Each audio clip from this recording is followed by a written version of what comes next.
Hello and welcome to today's episode of Talk on Things and Stuff for December 16th, 2020. We're still in the middle of the COVID pandemic, but there is a light at the end of the tunnel as people have started to receive the vaccine. And so we're kind of waiting to see how that is going to be implemented as people start to develop an immunity facilitated by science. So it's great.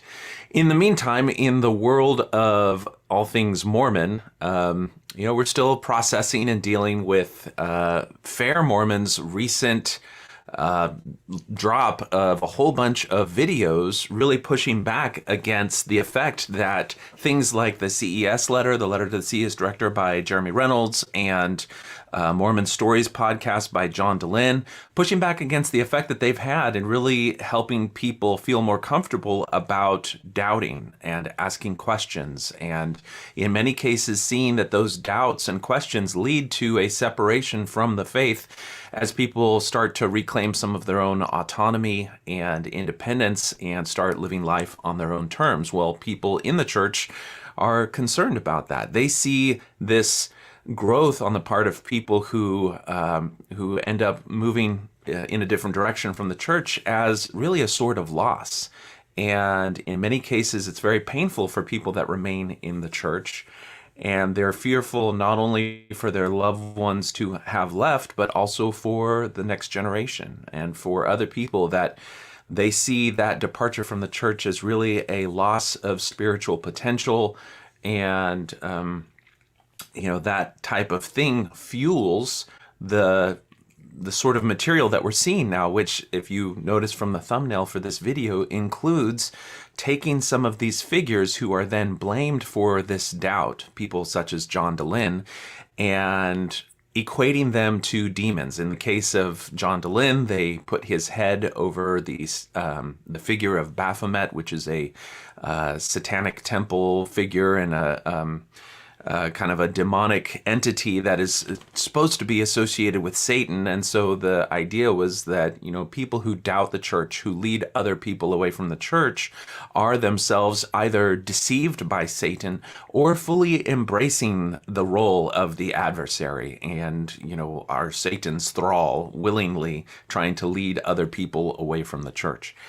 And if you've been following the Mormon Stories podcast, then you know that the people who do this are themselves human. They themselves don't like to be vilified. And these tactics that are employed by people like Fair Mormon do have serious effects. And, anytime one group dehumanizes another person for whatever process, you need to step back and say, is this something we want to be associated with? Why are we doing this? How can we understand what is it that kind of motivates this type of behavior? And I was contemplating this and watching some videos by a YouTube channel called Theremin Trees. If you just type in Theremin Trees, it's Theramin and then the word trees into YouTube, you'll see a whole host of videos that are very thought-provoking, very compelling in the information that he presents. If you know a little bit about the author who is behind it, it seems like it's somebody who themselves grew up in a very strict authoritarian religious household and culture, who had parents who themselves had some degree of pathology in how the family dynamic works. And he escaped that situation and himself became a therapist and worked for a period of time, and then started to take his perspective in the way that he processed both the pathology in his family dynamics as well as the pathology around an authoritarian religious paradigm, and laid his thoughts out in various themes. And one of them in particular starts out somewhere you would not expect. It starts out with the very human concept of our need and desire for comfort, but it ends up explaining why people like John Dehlin and Jeremy Reynolds and other critics of the church end up getting demonized by those who defend organizations like the church. And a lot of the steps along the way as he makes this case are really geared towards dealing with narcissistic individuals in relationships. But if you step back and look at the church and see how many of the ways that it interacts with individuals who have to deal with its pronouncements, its demands, its implications for who you are, whether or not you're a good person. There's a lot of similarities between the dynamics of a narcissistic relationship on an interpersonal level and a narcissistic relationship with an organization who itself believes is, God's gift to the world. So what I did is I went through and I took what I felt were the most salient parts of that presentation and kind of clipped them together into a video that what we're going to do is just watch, and then I'll pause and comment on where I think this really has some applicability in the current moment we're in understanding really the gears that turn in our own heads that make us vulnerable to the types of emotional blackmail and a concept he calls keyhole compassion, and how that plays both in our own minds as well as in the minds of people at Fair Mormon, your local church leader, people who really think that they're doing something good by how they are imposing the worldview of the church on your own reality, and seeing how that can cause some damage and harm. So I think it's a little bit long. I got my coffee this morning because I'm going to need it. Yu-Gi-Oh's around here somewhere, but let's go ahead and get started. First thing I want to do is I'm going to share the link of the video so that you all have it for the future. I'm not going to go over the whole video, and so I really recommend that you guys check out this video. Really check out all of the videos. It's very compelling stuff. But this is the one that we're focusing on, and let me bring up our screen here. Boop. And let's get going. Okay. Wait, hold on a second here. I have to make sure. Okay, I thought it was going out through my ambient sound, which would have messed up and there'd have been a freaky echo. All right. Let's start again. Sorry about that.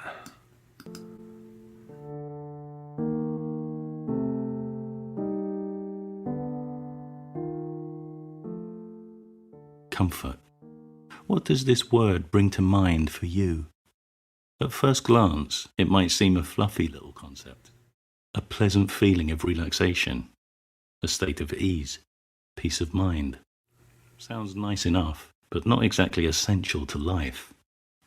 If we dig deeper, we find more potent senses of the word.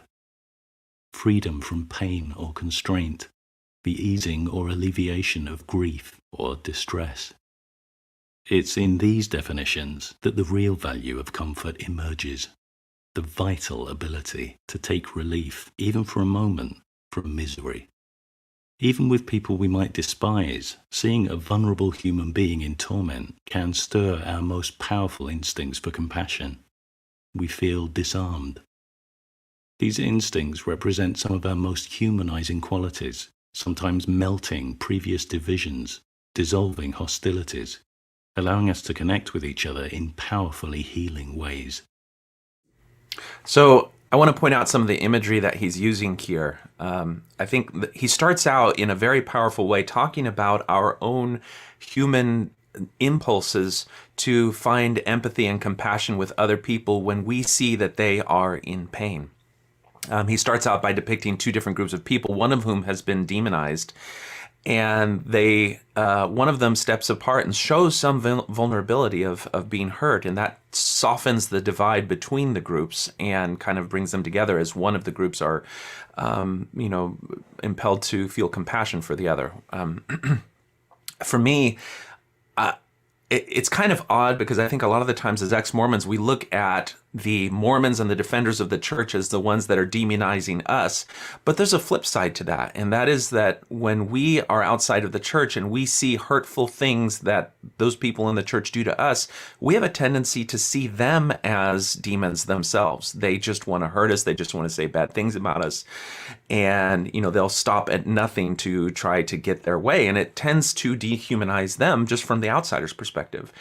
And one thing that really helped me, I went to a Sunstone retreat a few years ago with with a group of people. It was in Nauvoo, and we stayed at the Nauvoo house. One of the people who happened to be there is a gentleman by the name of Kevin Barney.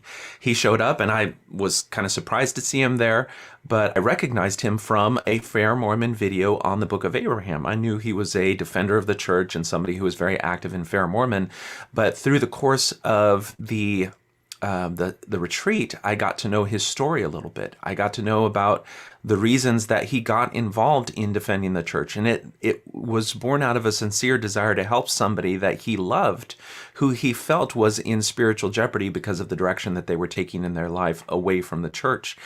And it really helped me humanize him. And the more I see podcasts by people like Brian Hales, as frustrating as they can be, understanding why they do what they do and where they're coming from really does help keep things in perspective and humanizing them, so that in our own interactions with them, we don't end up demonizing them and taking away their humanity.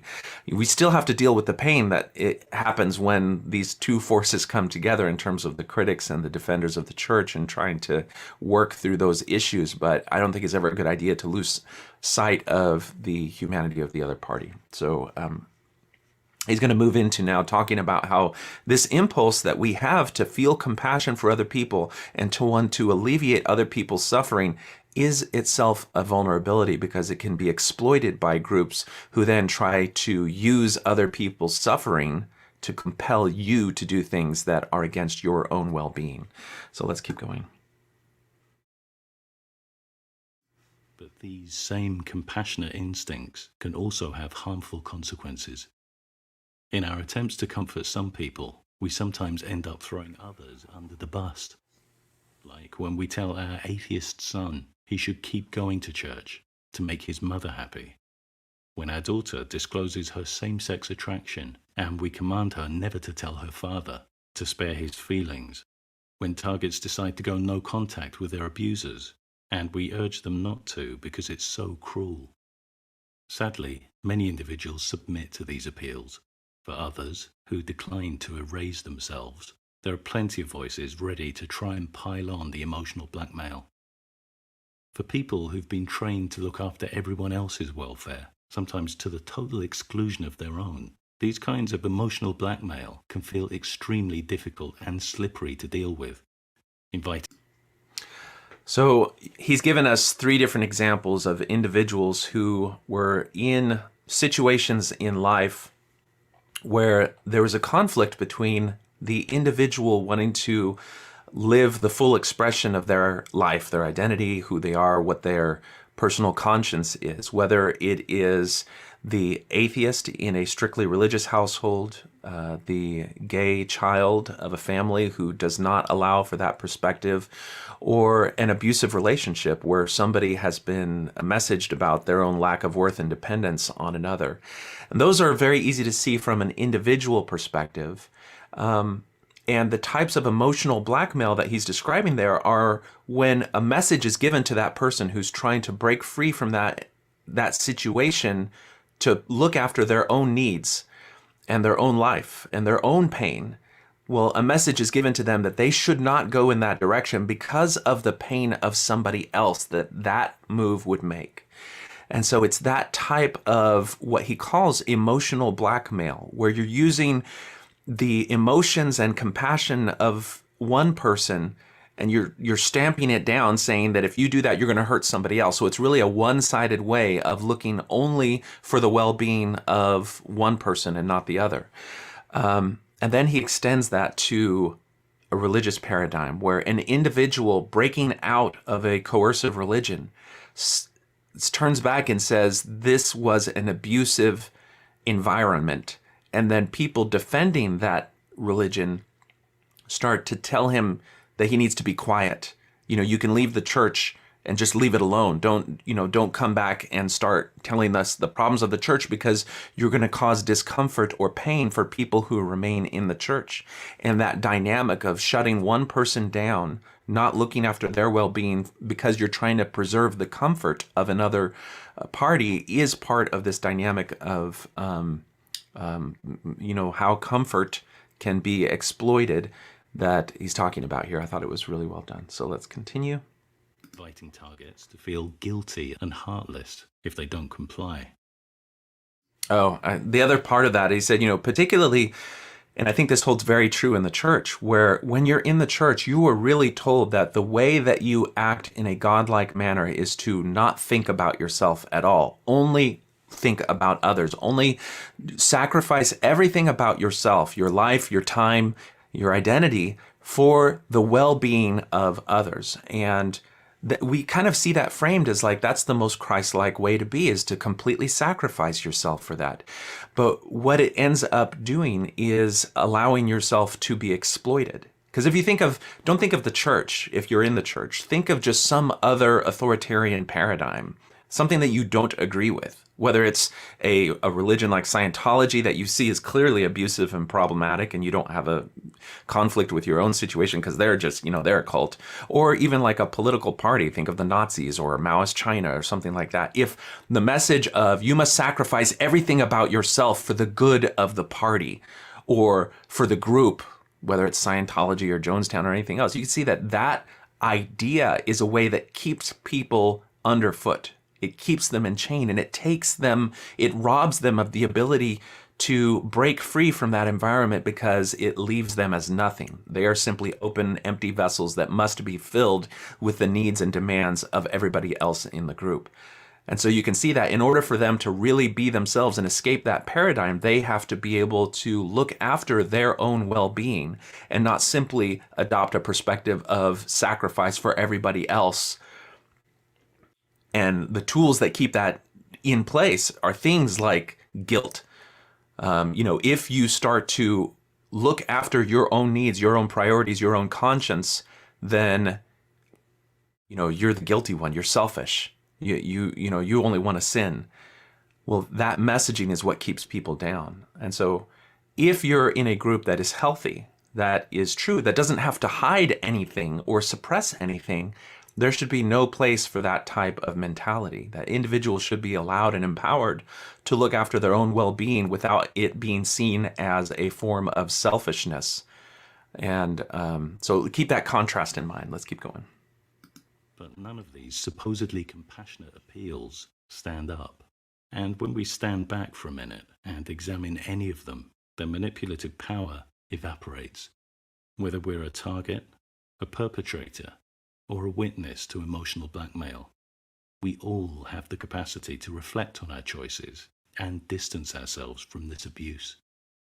Resisting emotional blackmail means becoming more discerning in our responses to distress and learning that some appeals for personal comfort should not be indulged.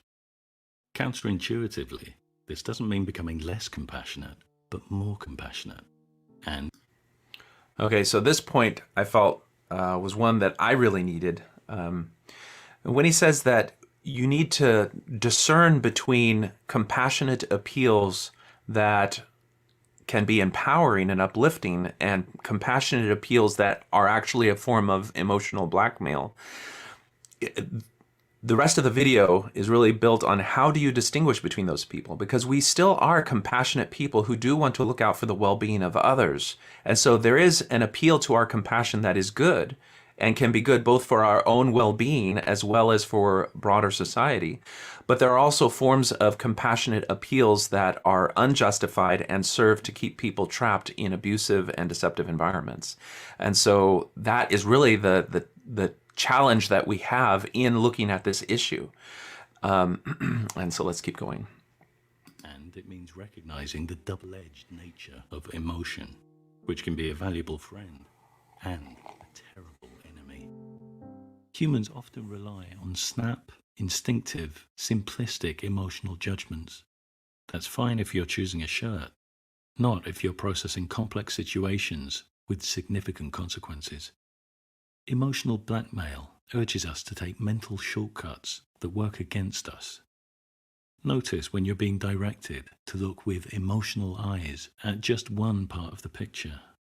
When we tell our atheist son to keep going to church for his mother's sake, or command our daughter to hide her same-sex attraction from her father, or urge targets not to go no contact with their abusers, or try to silence accounts of religious abuse, we might genuinely believe We're doing something kind, even performing a humanitarian service.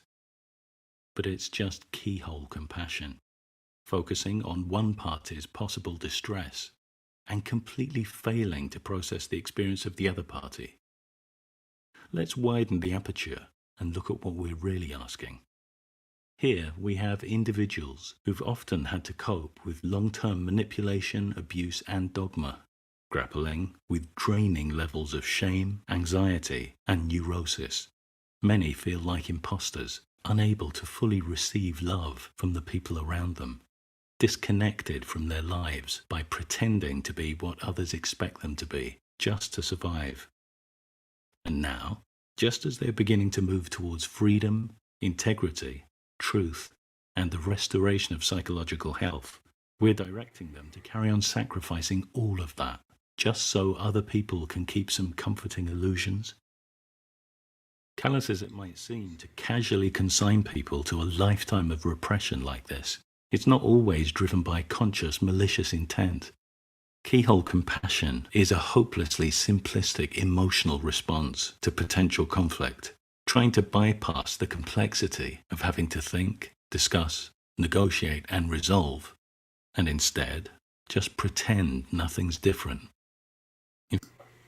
So this the way that he frames this is something that I think is really important to understand. This concept of keyhole compassion, where in these situations, when there's pushback against the doubter, against the apostate, against the person who's trying to escape an environment that is repressive to them, that pushback asks them and demands of them that they look for the comfort of the people around them, rather than for their own well-being. And, he sees this in the examples of the abusive relationship, the authoritarian religious and sexual families otherwise, as well as the religious paradigm. And one of the things that was, I think it's easy to miss there is he talks about these people just as they're starting to be able to live a life that is of their own design. And that is that this pushback doesn't really come with its most powerful form until you start to doubt, until you start to ask questions that seem to lead towards answers which would cast off the shackles with which you're bound. Because it's in that moment when you're asking those questions that would then, if the answers are what they seem to be, mean that you're in an environment that you shouldn't be. That's when you become a threat to the other people around you. Now, whether it's escaping an abusive relationship on the interpersonal level or being in a church where they will start to see you as a germ, a disease that could spread to other people, or whether they've got this idea that by taking those moves in this life to separate yourself from the chosen, that you are sacrificing your eternal potential.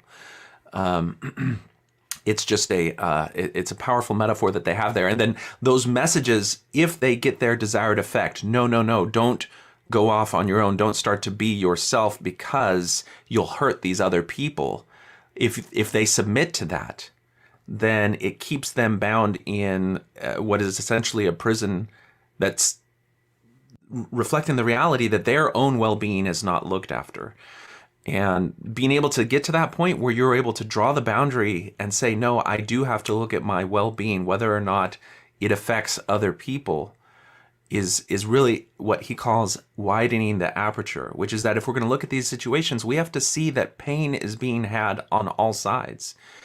And we'll see later that if you submit to those pleas to stay silent, to stay in the boat, in some cases, you may actually be facilitating future abuse, and I think that's a really powerful aspect of this video. Let's keep going. In fact, keyhole compassion often works against both parties. To see why, let's look at comfort zones.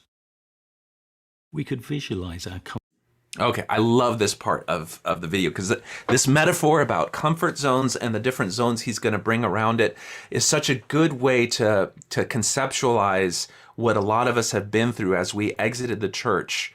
And I think there's going to be a reason to keep this idea in mind as we look at what Fair Mormon has done and what it means to actually break away from the ideology, the dogma, the worldview of the church. A comfort zone as a circle containing all the activities, feelings, and ideas we feel most at ease with. Outside that, we have a ring we could label growth. This is a less comfortable area we move into when we're stretched by new activities, feelings, and ideas, learning new skills, working through difficult but manageable new problems. By trading some comfort for development, our central comfort zone expands. Outside this, we have another ring we could label overload. Here, the level of challenge starts to become unmanageable. We become depleted and begin to accumulate damage. To develop ourselves and expand our comfort zone, we want to be spending significant time in the growth ring. We also want to limit the time we spend in overload. At times of grief and distress, we might experience extended periods in overload, and it's important to recharge with healthy sources of comfort. So, the thing that I think gives me a great deal of pause to consider this concept is that you can see the visible representation of the comfort zone in pink, the growth zone in orange, and kind of that danger or stress zone in red. And if you look back on your own faith journey, you probably can identify parts of your life where you remained safely in your comfort zone. If you're watching this particular podcast, then chances are you have had to spend an extended amount of time in that growth zone. And that growth zone is really characterized by confronting ideas that challenge what you have held to be true unquestioningly for your entire life. And it's really through not being in denial of those challenges, but doing a great deal of emotional work in coming to grips with what these different challenges to your comfortable worldview and your comfort zone are. And it really does expand your area of comfort. And whether that is wrestling with Joseph Smith's polygamy or with the reality of the Book of Abraham, or even just how your life has been shaped by the organization. Those are all things that each of us have had to come to terms with. But the other side of this that I think I've seen as very important is that where these zones are is not simply mapped out by your own psychology. These zones are, in a sense, imposed on you by the group. And I think one way to really see that is that, you could look back 5 years ago and you could see that Mormons everywhere were happy to be seen as Mormons. It was very comfortable. There was no controversy whatsoever if you said that they were Mormon. But now, if you take now that the group itself, the church itself, has says that if somebody calls you Mormon, that is a victory for Satan. If somebody uses the word Mormon to refer to the church or its members, Satan is somehow claiming a victory. So now there's an element of discomfort in the minds of all of the members of the church anytime the church is referred to as Mormon. And I think that's just a very palpable way to see that the church itself controls where these comfort zones are. And it does this by telling the members what they are allowed to be exposed to, what they can feel safe being exposed to. And so that may be whether or not they feel any confidence in using Google to find the answer to questions that they have. The church in the past has had leaders say, Google has no truth filter. And the underlying message there is that you are subject to being deceived and to falling in the power of the adversary if you rely simply on Google without turning to the leaders of the church to have any information vetted. These different messages that you get in the form of general conference talks, statements from leaders, even memes that are spread from faithful sites, these all have the effect of mapping out where your comfort zones are and where those danger zones are. And so realizing that the group has that level of control over you can kind of see how we really are subject in how our psychological well-being is to the messaging of the group itself, and untangling that from where our own real comfort is a big part of this journey. So, all right, so let's keep going. Boop. When we try to make our daughter's sexuality a guilty secret kept from her father, we're directing her to spend significant time in overload, constantly topping up the shame, anxiety, and fear she yearns to recover from. But we're also preventing her father from moving out of comfort into growth. Millions of parents who are initially hostile when they find out their offspring don't conform to some hope or expectation do come around eventually and enjoy a closeness neither party would have imagined. A closeness based on truth, not an illusion of closeness based on pretense. Okay, so this particular metaphor I thought was really powerful. You can see the difference here between the confining nature of this young woman's comfort zone and that growth zone, and where the stress zone is. And you can see it relative to where the father is, where, you know, there's a broad area of comfort, a little bit of growth area. And the part that I think the central message here is, if we only look out for the comfort of the father in this situation, then we're never going to allow them to go into that growth zone that will facilitate ultimately greater healing in the future.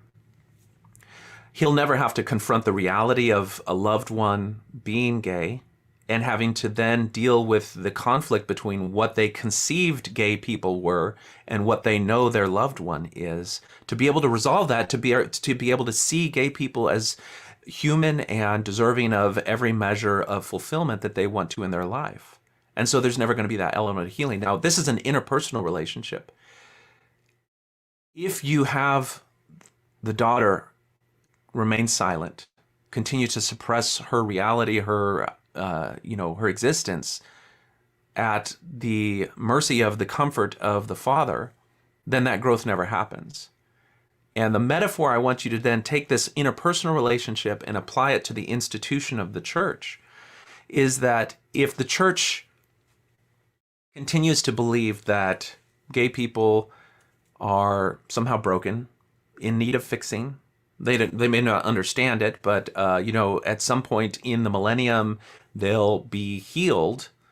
And all they have to do is stay in the church, endure to the end, remain chaste, not be able to see the fulfillment of a full relationship the way that any other person can be. And that, gay people need to do that. They need to stay in the church and remain silent and remain in that red zone. Then the church never actually has to confront the reality of its doctrine's effect on the lives of its members. It stays in the comfort zone. And so by staying in the church, by not protesting, by not speaking out about the harm that happens as a result of that doctrine, you're preventing the church from actually growing. Now, we've seen that in the past, this has happened, where the church has been compelled to enter into that growth zone. And unfortunately, it came at the cost of the church. Remember, we talked about how the church changes your comfort zone. Well, the November 2015 policy, which excluded the children of married gay couples from getting baptized, that was in essence narrowing, almost eliminating that comfort zone for people on the issue of what to do with gay members of the church and their children. So that all you could do is submit and, remain silent. And when the people pushed back on that, they didn't simply take it. It caused, a significant exodus of people from the church. And it caused a lot of hurt and pain. And rather than just remaining silent, bowing your head and doing what the brethren said, a lot of people pushed back on it. And so it really did force the church to have to confront the implications of their policies and go into that growth zone. And as embarrassing as I'm sure the leaders of the church realize it is, they had to reverse that policy. But that type of growth was because of being outspoken and pushing back and not simply going and surrendering to the red zone on the part of the people who saw the problem in the church, whether they were affected by it themselves or not. Okay. If those parents have been kept in ignorance, they would never have got to experience that. When targets of abuse go no contact with malignant abusers, some enablers try to shame them, claiming it's like going no contact with someone because they have cancer, punishing someone for being unwell. This analogy is classic emotional blackmail. All right. We're talking now about going no contact with an abuser. And anyone who's been in an interpersonal relationship with somebody who was abusive, who used messages of basically demeaning messages to your partner, telling them that they're nothing without, the abuser, that they couldn't make it on their own, that they are so flawed as individuals that nobody would love them, they're not deserving of love, and that it's only through the grace and the magnanimity of the abuser that they have any love in their life. Those messages keep people trapped in a world that's very oppressive. And when they start to escape it, and particularly if it's then accompanied by physical abuse or other forms of abuse that go beyond verbal, sometimes people around them say, he's a good guy, you should go back, or that, she's a good girl, she's a good woman, she's the mother of your children, you should go back. And there's this dynamic there of how to reconcile those two perspectives that he's going to explore. When you take that to the institutional mode, where I've put the labels church leader and apostate here, if you've worked with anyone or encountered anyone who is kind of fresh from coming to terms with what they see as the false foundation of the church, a lot of the times there's a great deal of anger there, and many times they want nothing to do with the church. They don't want to see the church in any good light at all. They don't want to be visited by missionaries. They want to be visited by home teaching people. They don't want any messaging from the church. And if representatives, family members, people from the church kind of push themselves into that area because they want to save the apostate, in many cases they're pushed back on with pretty fierce boundary maintaining, whether it's a cuss word or get the hell out of my front entryway or whatever. And so it's really easy to paint those people as they're mean. I mean, these apostates who used a 4-letter word and telling me to get off of the mailing list, or they didn't want any home teachers, or what are they called now? I forget.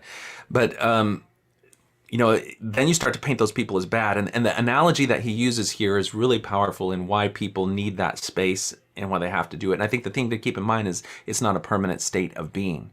People who are leaving the church are having to wrestle with what they start to understand is damage to their life. And you do become very sensitive to those messages that try to then impose the demands and expectations of the group on them, even if they're things that they would agree with anyway. I'm sitting here drinking a cup of coffee, which would be considered a sin that could potentially keep me out of the temple, away from God's blessings. And there are a lot of ex-Mormons who don't drink coffee, and they feel no compunction about it. And I could choose at any point not to drink coffee. I wouldn't do that because it's one of life's blessings. But just if somebody came in and tried to use religious authority to tell me that I was going to somehow be insulting God for drinking this coffee, that would be a problem, because they're imposing some sort of authority that is suppressing my own autonomy. And so that's just a very mild example of it, but people are living different flavors of that all the time. So let's keep going. It completely disregards the welfare of targets and adds insult to abuse by painting them as heartless caricatures. Let's bring the analogy into line with the reality of the abusive situation. Imagine that contact with the patient sets off an extreme allergic response in the visitor. Just a word, or even a look, could send the visitor's immune system into overdrive, producing a range of volatile symptoms. This is what abuse does. Now, if you are someone who's left the church, I think you can relate to this absolutely. There are certain phrases, certain themes that get raised in church lessons, in general conference, that as soon as you start to hear them, you immediately know where they're going. And it can seem so surprising to Mormons, because it's like even something that seems so good, like as soon as they start talking about eternal families or marriage sealing in the temple, then many ex-Mormons will immediately just feel a great deal of stress, a great deal of pain, and not want anything to do with that line of discussion because they know where it leads. It starts out with this good idea of eternal families, but then it goes to, you like this family? Well, if you don't stay in line and endure to the end, well, this family is going to be taken away from you. And so there's this threat now, this spiritual threat, which results in coercion, which this then means, you have ideas or moral judgments that are different from the brethren. Well, if you don't stay in line behind the brethren, you're going to lose your eternal soul. You don't want to do that, do you? So there's like this mafiosa control that is the extension of these ideas. So you may be simply having a discussion with your apostate friend as a believer of the church and bring up one of these ideas, and they will start to react very harshly and negatively, and you won't be able to understand. I was just talking about the beautiful principle of eternal marriage, but that's because you're not attuned to the other side of those messages and how they are hurtful and how they are used to control and confine people. And it's really going through that process, that learning process, that you kind of can understand this. And I think the visual representation here of that allergic reaction, all of us have these things that we become very allergic to when you leave the control of the church. A lot of it then is also the messages that are centered around seeing critics of the church and apostates as somehow satanic. Satanic meaning that they have aligned themselves with Lucifer, with the adversary, with people who are trying to work against God's plan. And so they themselves are now evil, are bad, are wicked. Whether it's willing or unwilling, they are in that camp. And knowing that your loved ones who remain in the church see you as somehow dark and loathsome because of your affiliation with the enemies of God is a form of pain that you have to lay at the church, but you still have to deal with it in your life. All right. As a legacy of the endless attacks targets have endured, their psychological immune systems become hyper-responsive around the abuser. They've learned all the little phrases and gestures that signify a coming storm. In response to these stimuli, the target's defenses explode into overreaction. Unlearning these deeply conditioned responses can be a tough, lengthy process. Ongoing contact with abusers, which constantly reactivates these responses, can sabotage and unravel the target's recovery. Okay, this is such an important point. You're going to encounter people who are at that angry stage of leaving the church, and they're going to have that hypersensitivity that he talked about, that he mentioned there, that we just discussed a moment ago. And I think the thing to keep in mind is that it is not a permanent state of being, and there are things that can facilitate growth beyond that hypersensitive state and things that keep you stuck in that state. You may have seen people like Mike Norton, like myself even, and other people who, if you were to like scroll back in Facebook, you'd see that there were moments in time where they were much more vocal, much more critical, much more hypersensitive to anything that the church would do. And that changes over the time as you're able to integrate the fact that some of that is your sensitivity to these messages. And after time, you're able to separate the church, the organization, from the people themselves. And you're able to start to see the people themselves as human and as, in some instances, as much victims of the organization as anyone else, just at a different phase in processing that. And when you move to that point, it's going to be a lot easier for you to then interact with your family members, loved ones, and friends who remain in the church, because that hypersensitivity is not always going to trigger you into a defensive position that may even involve capitulating or recapitulating and attacking the person who's giving you that message. And here, the apologist is the one who is triggering that. And I think we see that in the case of Fair Mormon. When you talk to people who have in their exit from the church, been confronted with defenders of the church in the form of Fair Mormon, or I think every ward has like their church defender who, when there's somebody who has doubts, in the PEC meeting, they're like, well, why don't you get Brother What's-and-so to sit down with them and talk about his concerns? He can explain how polygamy was just fine. And so then you sit down with that person, and it just makes you want to punch them in the teeth, because they're sitting there, and you as the doubter is realizing that they're excusing the inexcusable. And in doing that, they're telling you that you're wrong for holding standards that the types of abuse, deception, coercion that are inherent to the origin of the church story and how it works today are just wrong. They're telling you're the one who's wrong for seeing the problem with that, and it just starts to trigger that inflammatory action. I think this is what we're seeing the dynamic play out online, as we're seeing that Fair Mormon is taking a much more aggressive approach in the way that they handle these apologetics. When people like John Dehlin say that this is going to backfire on the church, what they may be alluding to is that what those videos represent is this apologist triggering this allergic response for people who are having questions and having doubts.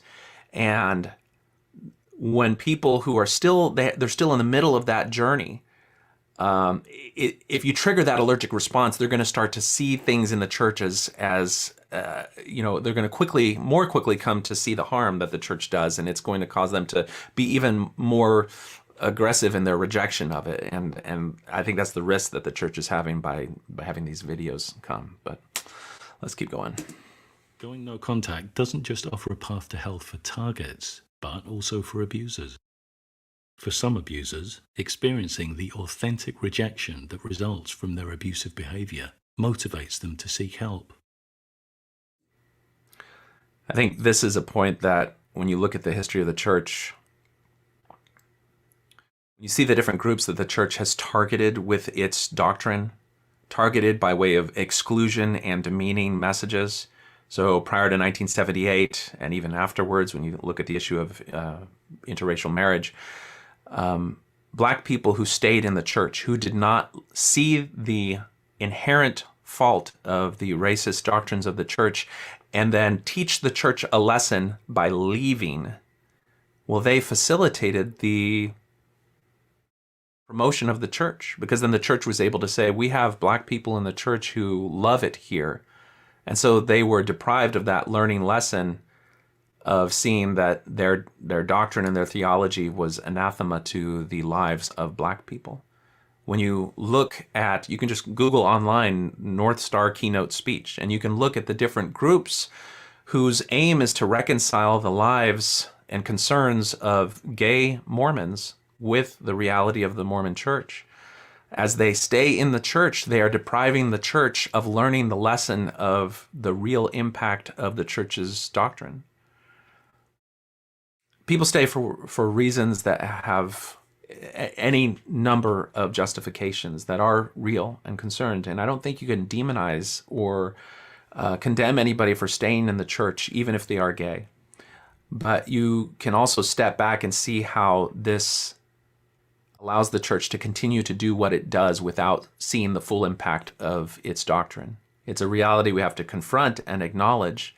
In some cases, knowing that truth may inspire people to go no contact with the church until it learns that lesson. But it's something to grapple with. And I know many people who subsequently left the church feel some regret over the amount of time that they gave the church when they knew it was wrong by staying.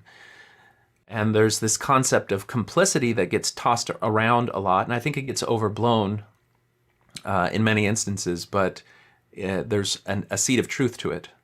So let's keep going. Protecting them from rejection removes that motivation. Compassion allows both parties to choose health. If abusers refuse it, their targets are no less free to choose health for themselves. In contrast, enabling blocks that choice for both parties.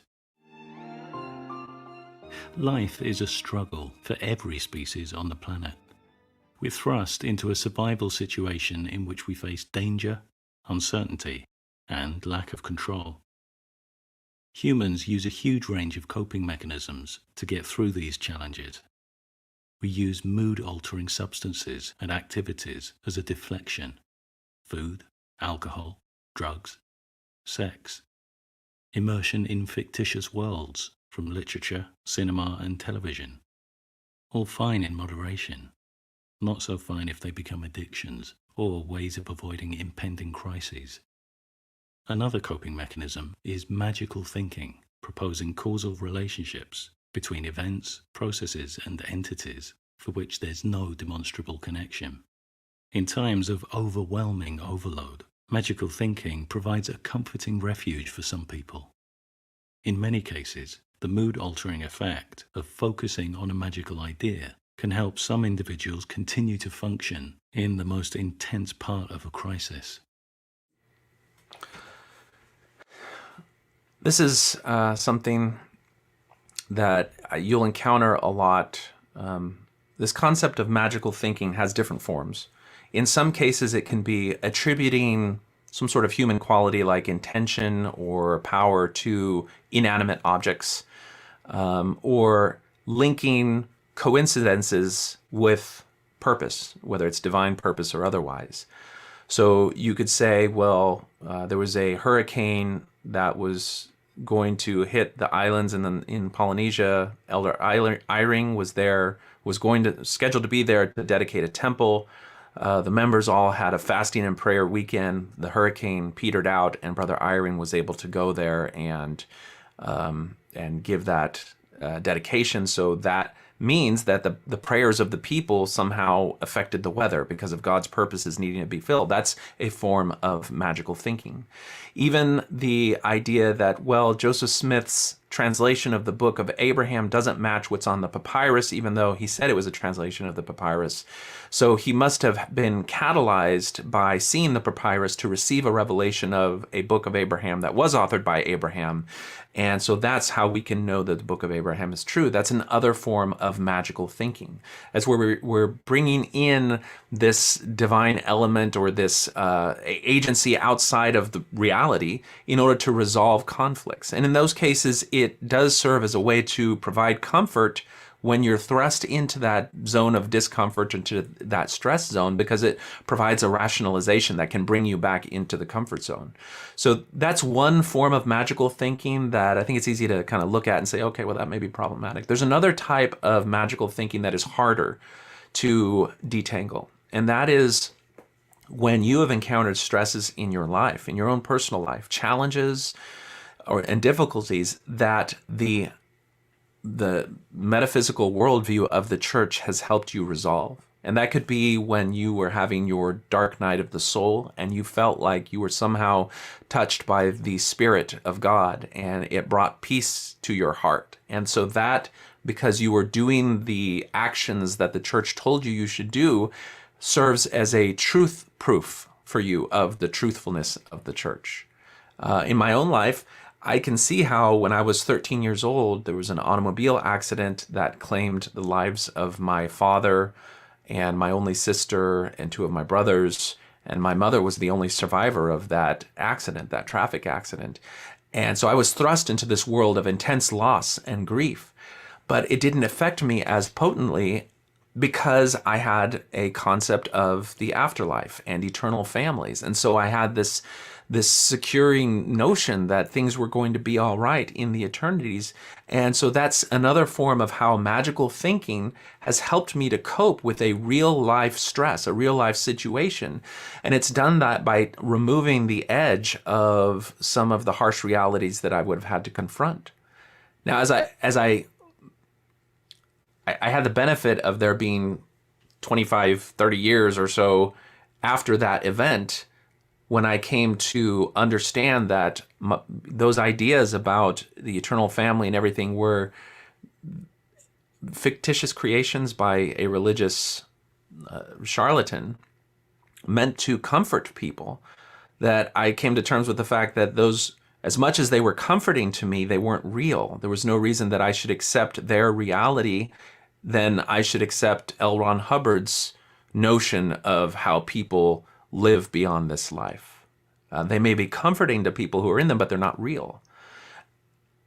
The problem is when you then enter into discussion with people as you've left the church and you're trying to show them the contradictions in church history, things like factual countermeasures, the conflict between the Book of Abraham and the Book of Mormon and archaeology, none of that really matters, because these magical thinking having helped us get through difficult times in our life are more powerful than any facts. And so I have a brother who, he's conceded a lot of the different criticisms that I've had of the church, but he's really never, ever able to entertain any legitimate criticism of the church, because he has had some experiences that to him were very powerful witnesses of the reality of the Spirit and the testimony of the church. And so that alone trumps any other argument, because he can consign any other conflict as just something that we'll understand more in the future. But these spiritual experiences, which amount to a form of magical thinking that have helped him get through stressful times in the past, are the proof. Now, there's stressful times that come as the result of life experiences, in my case, an automobile accident.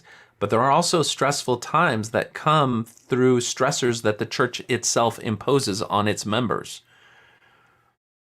Whether it's you're having to wrestle with the fact that there's so little room left in your life for things that you would like to explore and be beyond the church and the roles that it's prescribed for you in life, whether that is a mother or a priesthood holder in all of the meetings and everything that demands, and wanting more from life and having to deal with that conflict and that inner turmoil, and then the church leaders telling you, well, just do more, pray, and obey, and pray, and the Spirit will testify to you of it. And so you want that comfort so bad, you do what they say, and you receive some measure of peace, and your mind accepts that as proof that you've received a divine communication about it. And it can seem very comforting, but the church prescribed the solution to the problem that they imposed on you. And it's something that when you then look at videos of people in different other religious paradigms describing how their own prayers for comfort and for witness and for testimony came to them in the same mode, bearing witness to the truthfulness of some other mutually exclusive religious worldview, then you can see that this phenomenon of having some emotional reaction to situations that we're posed with is a human thing that can happen no matter your context. If you're given this idea that an emotion can validate truth, and that validation then brings peace to your mind, well then whatever context you're in, you're going to find some reconciliation, or at least a certain percentage of people will. So magical thinking is powerful stuff. It overrides all of our logic and rationality because it can provide that comfort. And it's a quick and easy escape from the orange and the red zone. And it can bring you right back into that comfort zone. But the problems that were there, that the magical thinking apparently solved, remain there. And you may encounter them again in the future. And those magical ways of thinking may not resolve them in the future.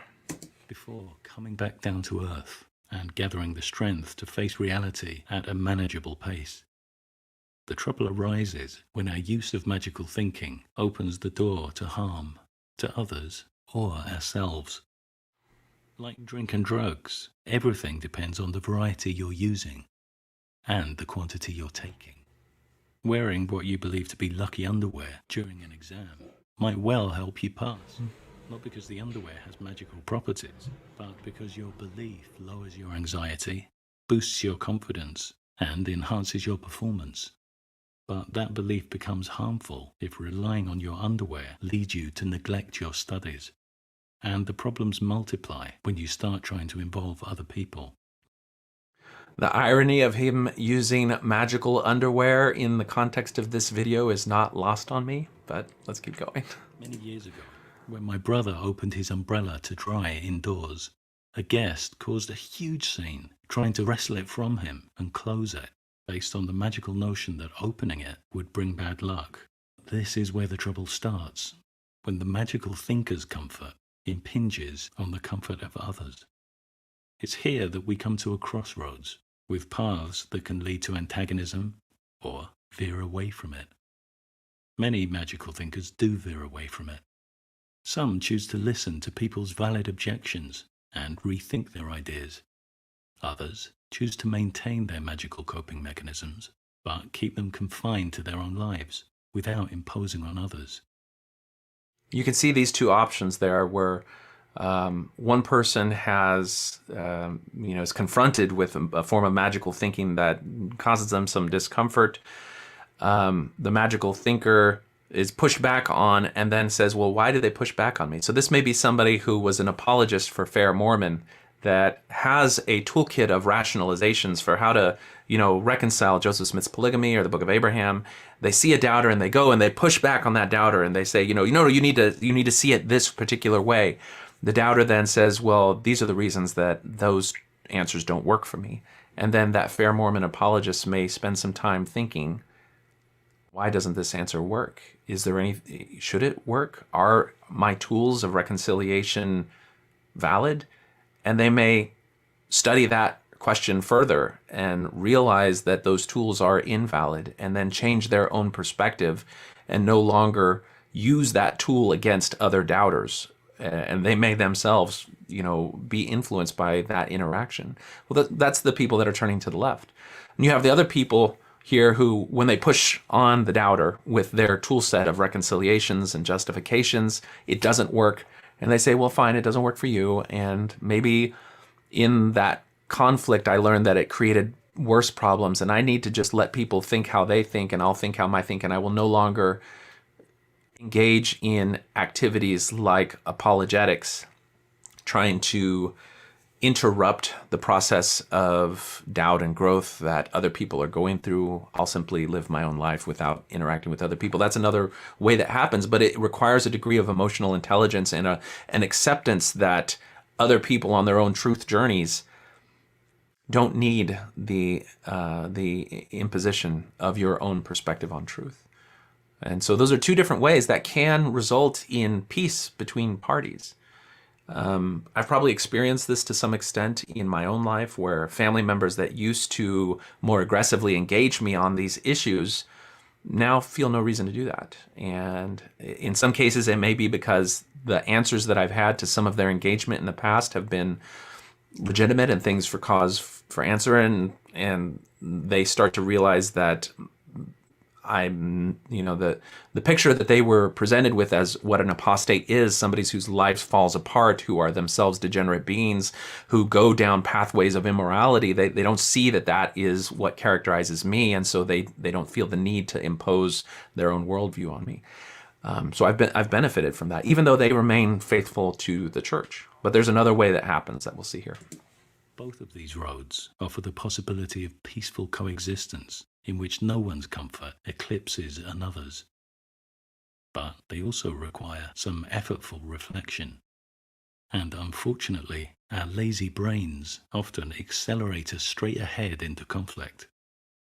As Robert Zions noted, emotional judgments are often made with great confidence without rational processing.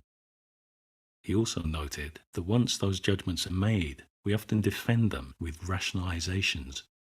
This might feel like rational processing, but its goal is very different. Rational processing looks for answers. Rationalization looks for justifications. All right, this concept here, the difference between rational processing, where you don't presume to already know the answer, and so you evaluate data and you ask questions and you search for truth wherever that may lead based on the information that you're provided and your own rational mindset, is so different from rationalization, where you presume to already know the truth, and so rather than looking for answers, you look for justifications. And this is when you look at the history of apologetics in the church, you can see how this process works. Because the assumption that, for example, the Book of Abraham was legitimately translated by the papyri, you hold that assumption and then you look for justifications. So initially it was, well, nobody knows what the Egyptian papyri hieroglyphics actually say. And so you can hold Joseph Smith at his truth. And then when some of that comes through, you can say, well, a lot of the papyri is missing. There's a longer scroll. And so that's why it doesn't match the papyri. And so that's a new justification. You simply created a new justification that seems to work to uphold your presumed truth. And when further data shows that that is highly implausible and the scrolls that we have represent a majority of what's there, then you have to have a new justification. That new justification then is, well, it was a catalyst that brought the Book of Abraham to Joseph Smith's mind, even though none of it matches. And so you can see that there's kind of an evolution of ideas and a process of selection of justification. Some justifications work better than others. Some justifications plug in gaps in the problem better than others, and so those are the ones that get brought to the forefront. But in no point is there a search for truth. There's simply a search for justifications which uphold a preconceived idea that you assume is true. This is manifest when you see people like Carey Mulestein talk about the methodical academic approach that he takes to Egyptology. And this is associated with apologists because he gave this statement in the context of a Fair Mormon presentation on the Book of Abraham.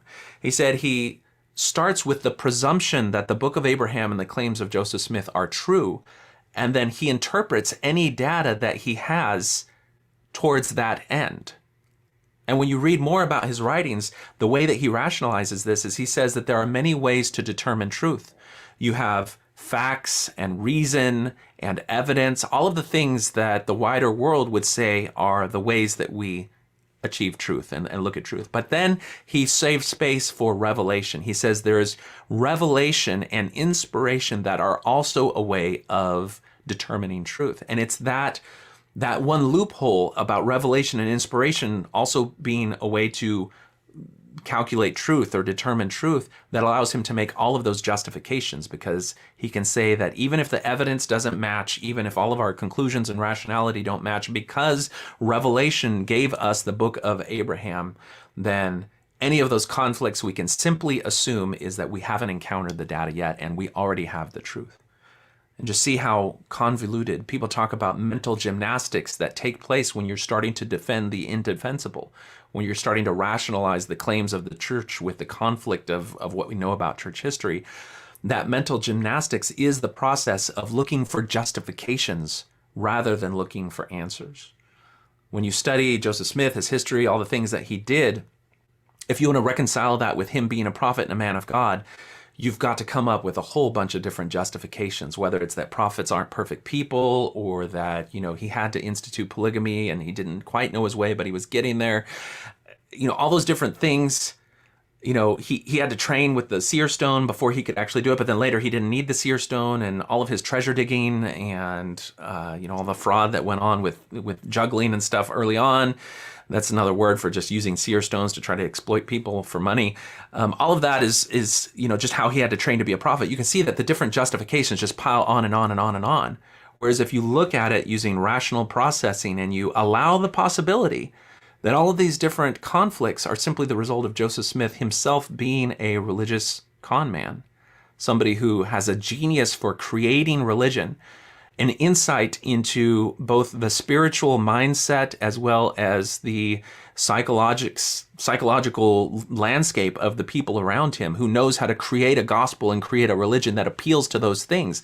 That type of genius is the type that you can find in people who are able to manipulate other people through the tools of religion. And if you allow that possibility, because you would allow it for other people like, other television pastors and other religious charlatans of that time, if you just allow that for your processing of Joseph Smith, suddenly all those other convoluted justifications fall away, because this is highly more likely. All right, let's keep going. It's another kind of keyhole thinking. We hunt for plausible sounding arguments in favor of our emotional judgments and stop when we find them, blocking out valid arguments against. When we try to force our magical coping mechanisms on others, it would be great if the pushback we receive prompted some reflection on our part. Instead, we often just build walls of fallacious rationalizations to justify our imposition. So if you go to the Fair Mormon website and their wiki, all of the different articles that seem to explain away all of these different criticisms that people have raised, well, what you're confronted with is this cloud of justification that they have encompassed about themselves to resolve the potential conflict between the claims of the church and the magical worldview of the church, meaning that it's based on these ideas of magical thinking that seem to resolve the problems and uphold the authority and power of the church. And it's rare that you'll find an apologist who gets this type of pushback who then does go back and start to reconsider. And if you look at the lives of John DeLynn, of Bill Reel, of people like Carrie Schertz, who you don't hear much from now, but used to be a staunch defender of the church, you'll see that these are examples of people who at one point in their lives operated in this apologist mode, even Radio Free Mormon. And as a result of the pushback that they got, turned in on themselves and asked themselves, are these things that I've been using to resolve these issues actually legitimate? Are they actually solving the problem? Are they actually truth? Or are they rationalizations that are created in service of a preconceived truth that we haven't actually challenged to see if it's true? And as they allow themselves to go through that process, then their perspective on the need to push against apostate changes, and their perspective of what an apostate represent changes. No longer is the apostate somebody who is in the grips of Satan, who is in Satan's power and trying to lead other people away, but you start to see them in much more human terms as somebody who themselves have to wrestle with these questions, has come to a realization of the damage that has been done to their own lives and that continues to be done to other people's lives, and is working to undo it, to soften it, to make it better. If you listen to John DeLynn and even Jeremy Reynolds, they're not trying to get the church to completely disappear. They have an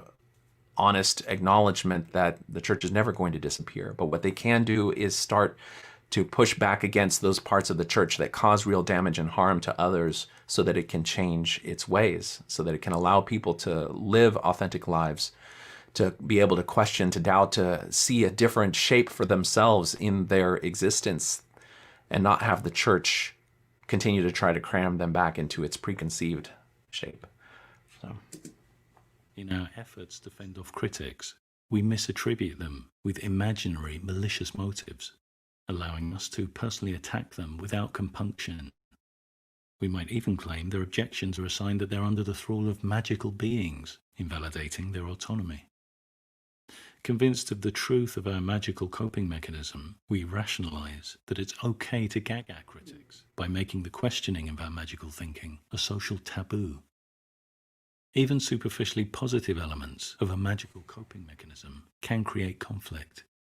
The promise of a members-only magical afterlife paradise motivates us to impose ourselves on others.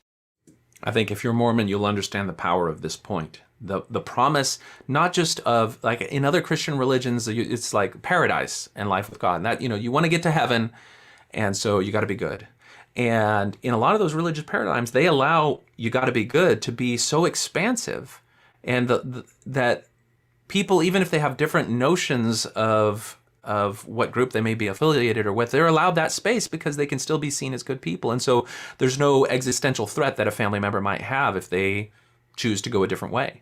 But in Mormonism, because that is not simply this expansive universalist heaven, but it is rather this rigid notion that if you want the joy that you see in this life that is associated with your family, then you have to jump through the hoops that we prescribed. You have to stay in line. You have to follow the prophet.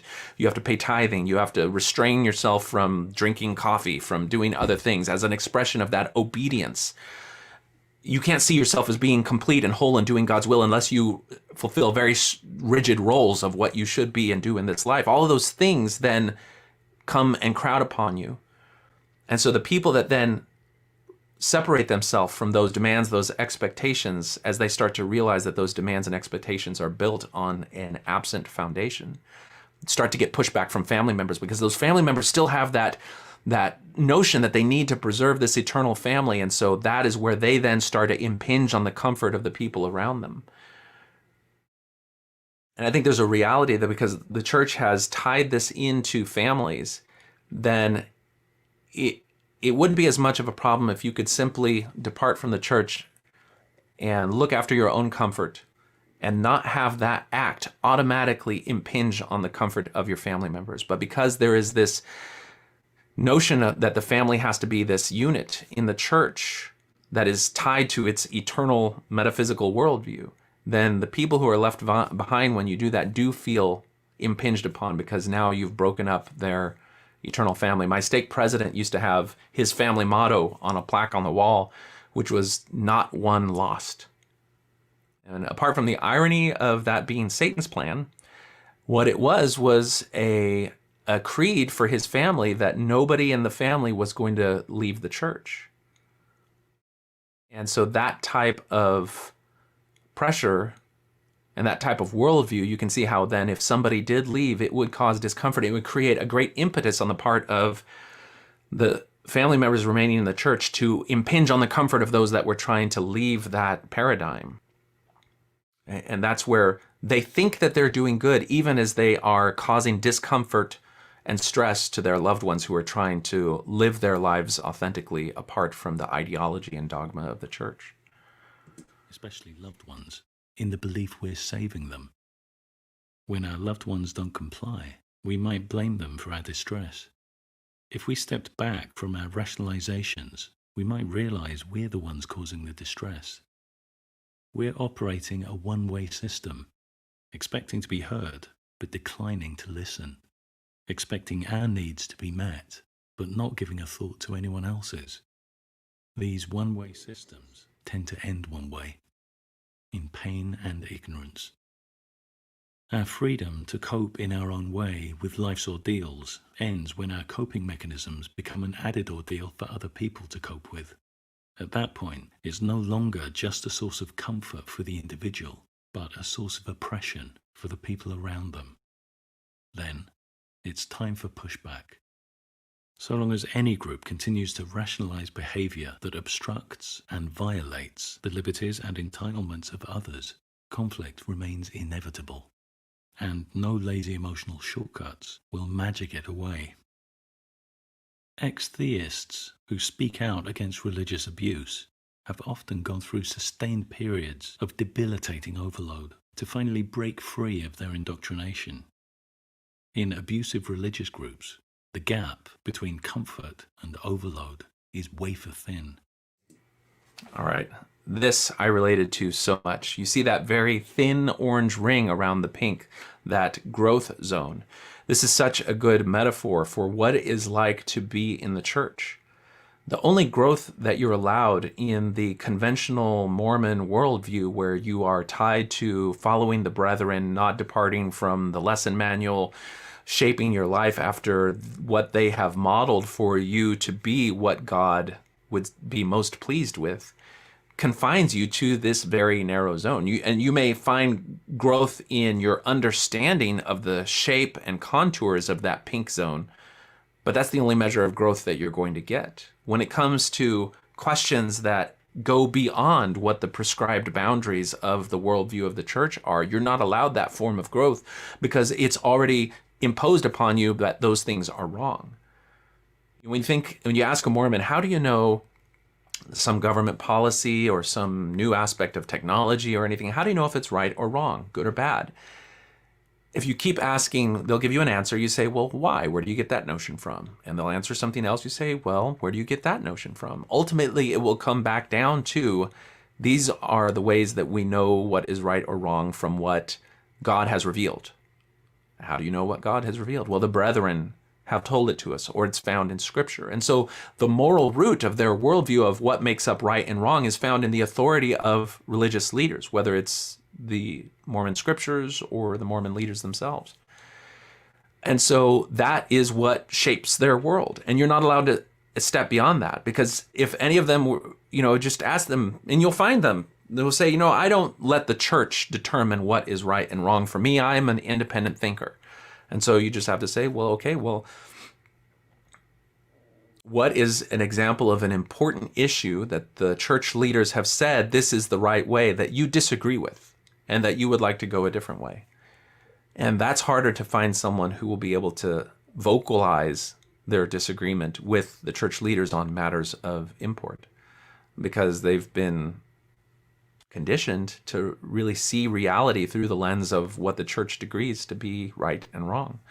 And so it's hard to step out of that comfort zone. And this is made all the more hard by all of those different things that we've covered right now, where when you start to step into that comfort zone, you're given messages of don't do that because you'll jeopardize your own well-being, or you'll jeopardize the eternal family, or grandma's on her deathbed. Why would you want to, take her hope of an eternal family away?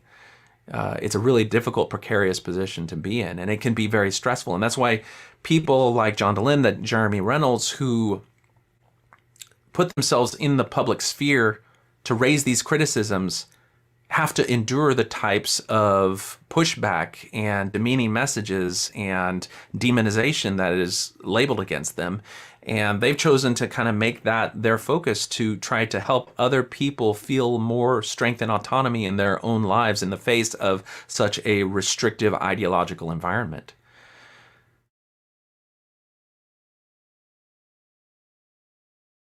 Step outside the confines of the pre-designated comfort area and you're the enemy. It can be a grueling process, pushing through the wall of rationalizations they were often born behind, and building a space in between these extremes where growth feels manageable. And even after this, ex-theists from some of the more extreme groups face continuing overload when they share their stories, working to make an easier departure for others who are still trapped inside. For their efforts, they're relentlessly hounded, marginalized, and censored.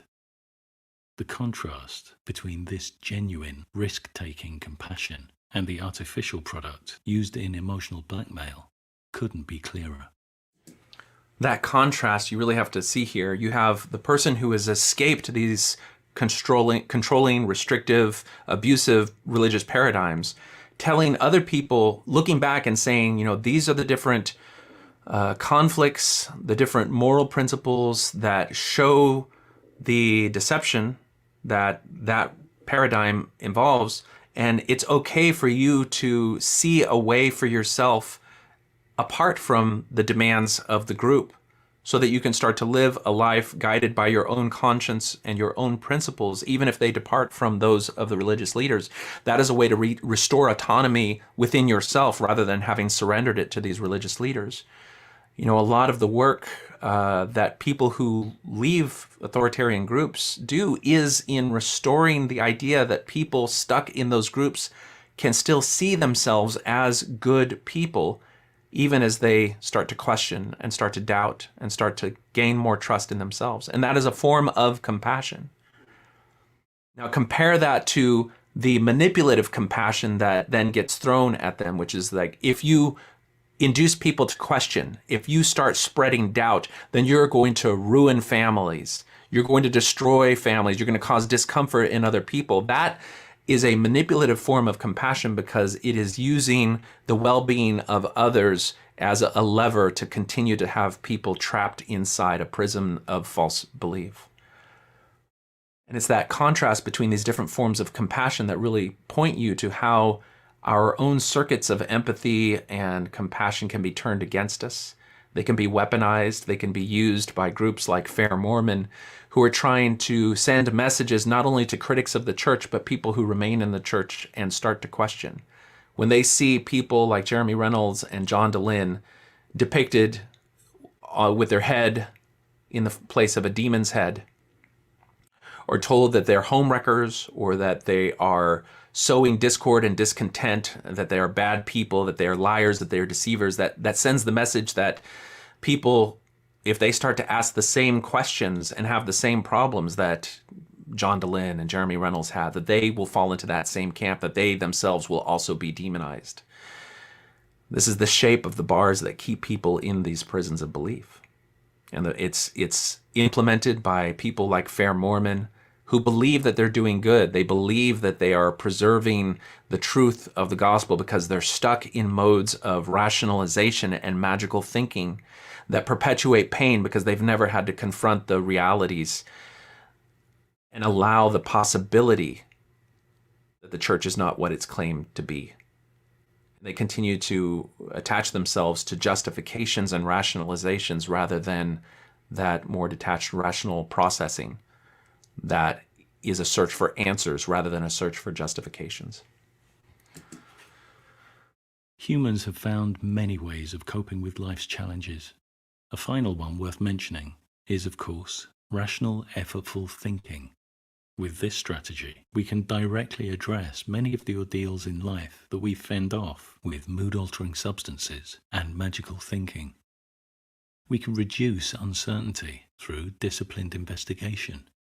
We can overcome complex dangers by methodically analyzing their nature and creating effective countermeasures.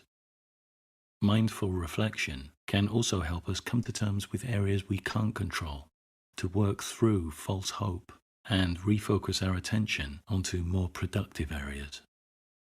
Effortful thinking helps us to change the things we can change and to accept the things we can't. Think what could happen if we used it just a little more often. Rationalizing. That was such a powerful point. I've talked before about how staying within the worldview and confines of where the church allows you to think and be inhibits real growth. People who describe this in other coercive groups call it infantilization. You're maintaining dependence on the authority of the group to know what your world consists of. The group authority tells you who the evils are. It tells you who the good people are. It tells you what choices you can make in your life to see yourself as good or bad. And that colors how you see the world around you. By surrendering an individual's autonomy to this form of authoritarian control over reality and over your mind, you never develop the processes that are part of normal human development to deal with things like uncertainty and the unknown, because you're always simply surrendering that process to the leaders. As you step away from the church, you're going to have to confront things like, how do I deal with the death of a loved one? How do I deal with my own impending death? And coming from the point of infantilization, fear over this uncertainty, existential fear over the meaning and purpose of life are going to overwhelm you, and you're going to feel hopeless because you've never had to actually wrestle with those issues. And this is why many people say it's important, it's vital that you work with a therapy, either a therapy group or a therapist, to wrestle with these issues, because you're thrust into a world that the wider world that has not had the comfort of relying and surrendering to religious authorities for dealing with these issues has had to gradually come to terms with these things as they matured through young adulthood, whereas you're being confronted with it all at once. And so don't be surprised if you feel overwhelming dread over these existential questions. That's just part of the process. And that's where looking to people for help, whether it's professional or in groups of other people who are going through the same process, so you can see that you're not alone.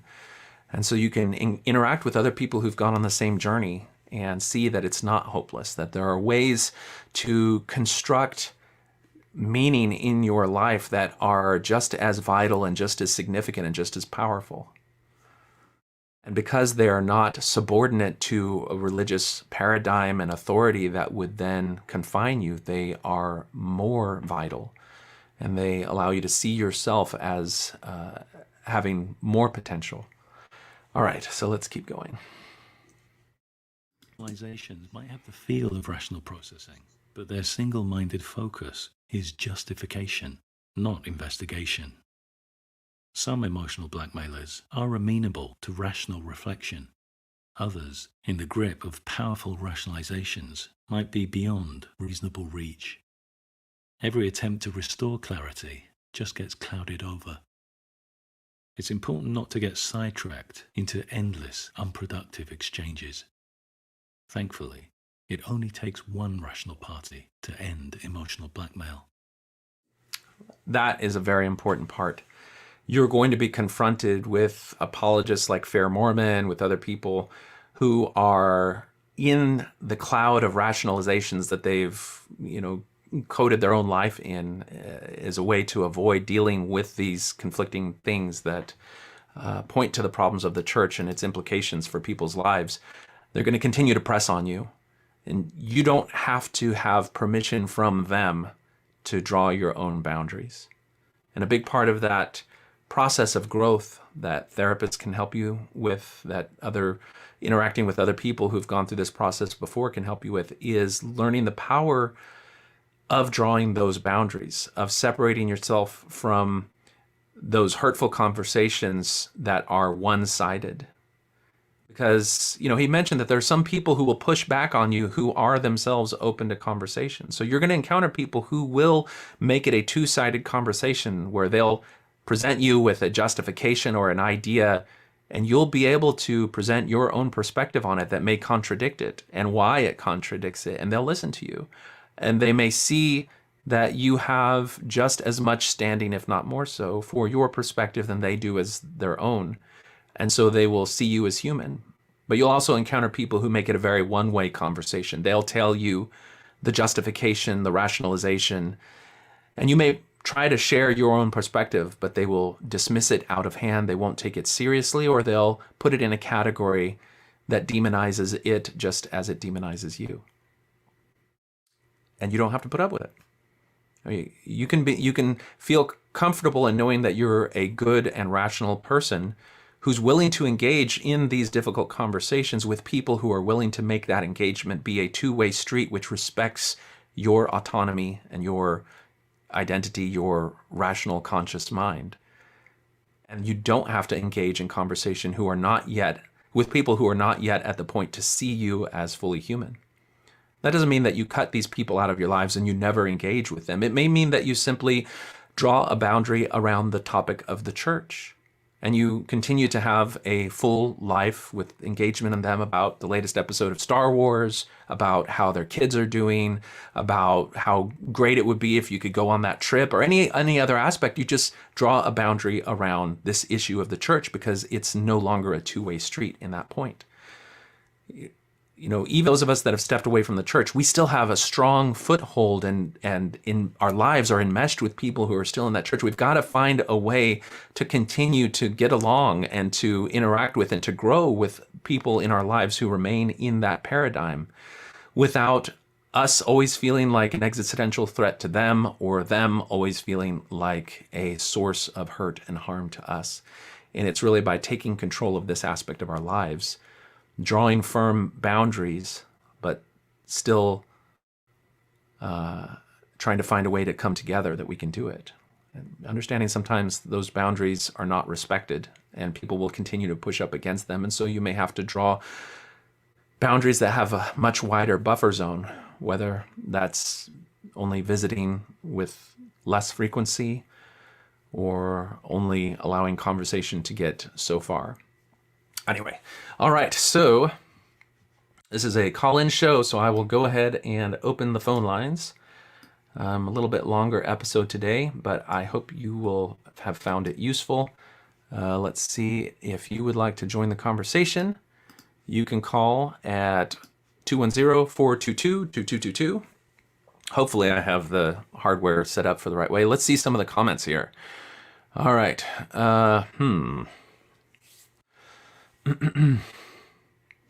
Brian Mills says, the Mormon church literally steals every thought and feeling away from you. Do you have a positive thought or feeling? Well, that came from the Holy Ghost. Did you have a negative thought or feeling? Well, that came from Satan. This way that the church frames everything to serve its worldview is very real. And it interferes with the way that you process, contradictory information that may give you that sense of cognitive dissonance, which is it's not a good feeling. It makes you feel uncomfortable. And if you're told that feeling comes from Satan, then it's going to make you be adverse to thinking about or exploring questions or doubts that give you that feeling, even though it's those very questions or doubts which can lead you to see the truth and reality of the church. You talk to people who are former Jehovah's Witnesses, former Scientologists, any of these other groups, they'll describe the same feelings of discomfort. Hello, you're on Talk on Things and Stuff. Hi, how are you today? I'm doing well. What's on your mind? Just really interested in the program, and it's a great topic. And I think, like a lot of others, you've kind of come across, or I've come across, the Kwaku and Fair Mormons. And on one hand, I just want to say it is nice to kind of see, or engaging to see somebody take on the issue, someone who wants to, come up with some kind of counter arguments. However, it does keep falling into the same trap of only having people on that will support your issue, nothing that will really counter it. And I think that's the issue, or the, I guess, infinite loop that so many Mormon apologists keep going through. Now, I know it turn a lot of people off who are looking for not just answers, but engagement, debate. And I just found, growing up in the Mormon church, it's really taboo. You kind of just bear your testimony and you walk away. And I think there is a very strategic thought process to why so many Mormon leaders teach their followers to do that. Because if you do engage, you quickly realize the facts, the argument, even the moral high ground really is not, many times really is not on the side of the true believing Mormon. Yeah. And that idea that the leaders are specifically condoning this way of looking at how you handle doubt and questions and what paths you're allowed to go down is not unique to Mormonism. I think the most kind of egregious and explicit representation of this is in Jehovah's Witnesses, where the governing body, the equivalent of the apostles in the Mormon church, in the Jehovah's Witnesses, the governing body have said, don't send your kids to, some highfalutin college because they're just going to leave the church. And, as outsiders, we can say, well, of course, because the college is going to teach them a wider worldview, different ways of thinking, and is going to employ a process of rational thought and analysis that if they then apply that tool set against their own religious upbringing, they're going to see the absent foundation of it. And so, we have examples of organizations that their doctrine and teachings are bent around keeping people confined in a particular worldview that is never challenged. And if it is challenged, it's only done in superficial ways that are engineered to provide easy, quick fix answers. So when Fair Mormon does a video and they purport to present the argument of the apostates, and instead they present a straw man argument that does not accurately represent the full depth or extent of the problem, and then give you a quick fix answer, they think they're going to solve the problem for a lot of people. But I think history is showing that that's not going to be the case, and people are still going to have the full depth of answers that they need and they crave, and it's not happening. Now, I will say there is one thing that is interesting to me. If you look at these Fair Mormon videos, they'll say, hey, if you like these videos, check out our other channel, Midnight Mormons and Stone 16. Well, Stone 16 just published a video in the last 48 hours where they're interviewing Sean McCraney. Now, yeah, I watched it. I listened to it. What did you think about it? Because that's unusual. I thought it was fascinating. I mean, Quake has been interviewed by him before on his other channel, and it went over pretty well. I mean, between the two of them. And he's always been an interesting character. I mean, when he talks about his evangelical days and having his own show.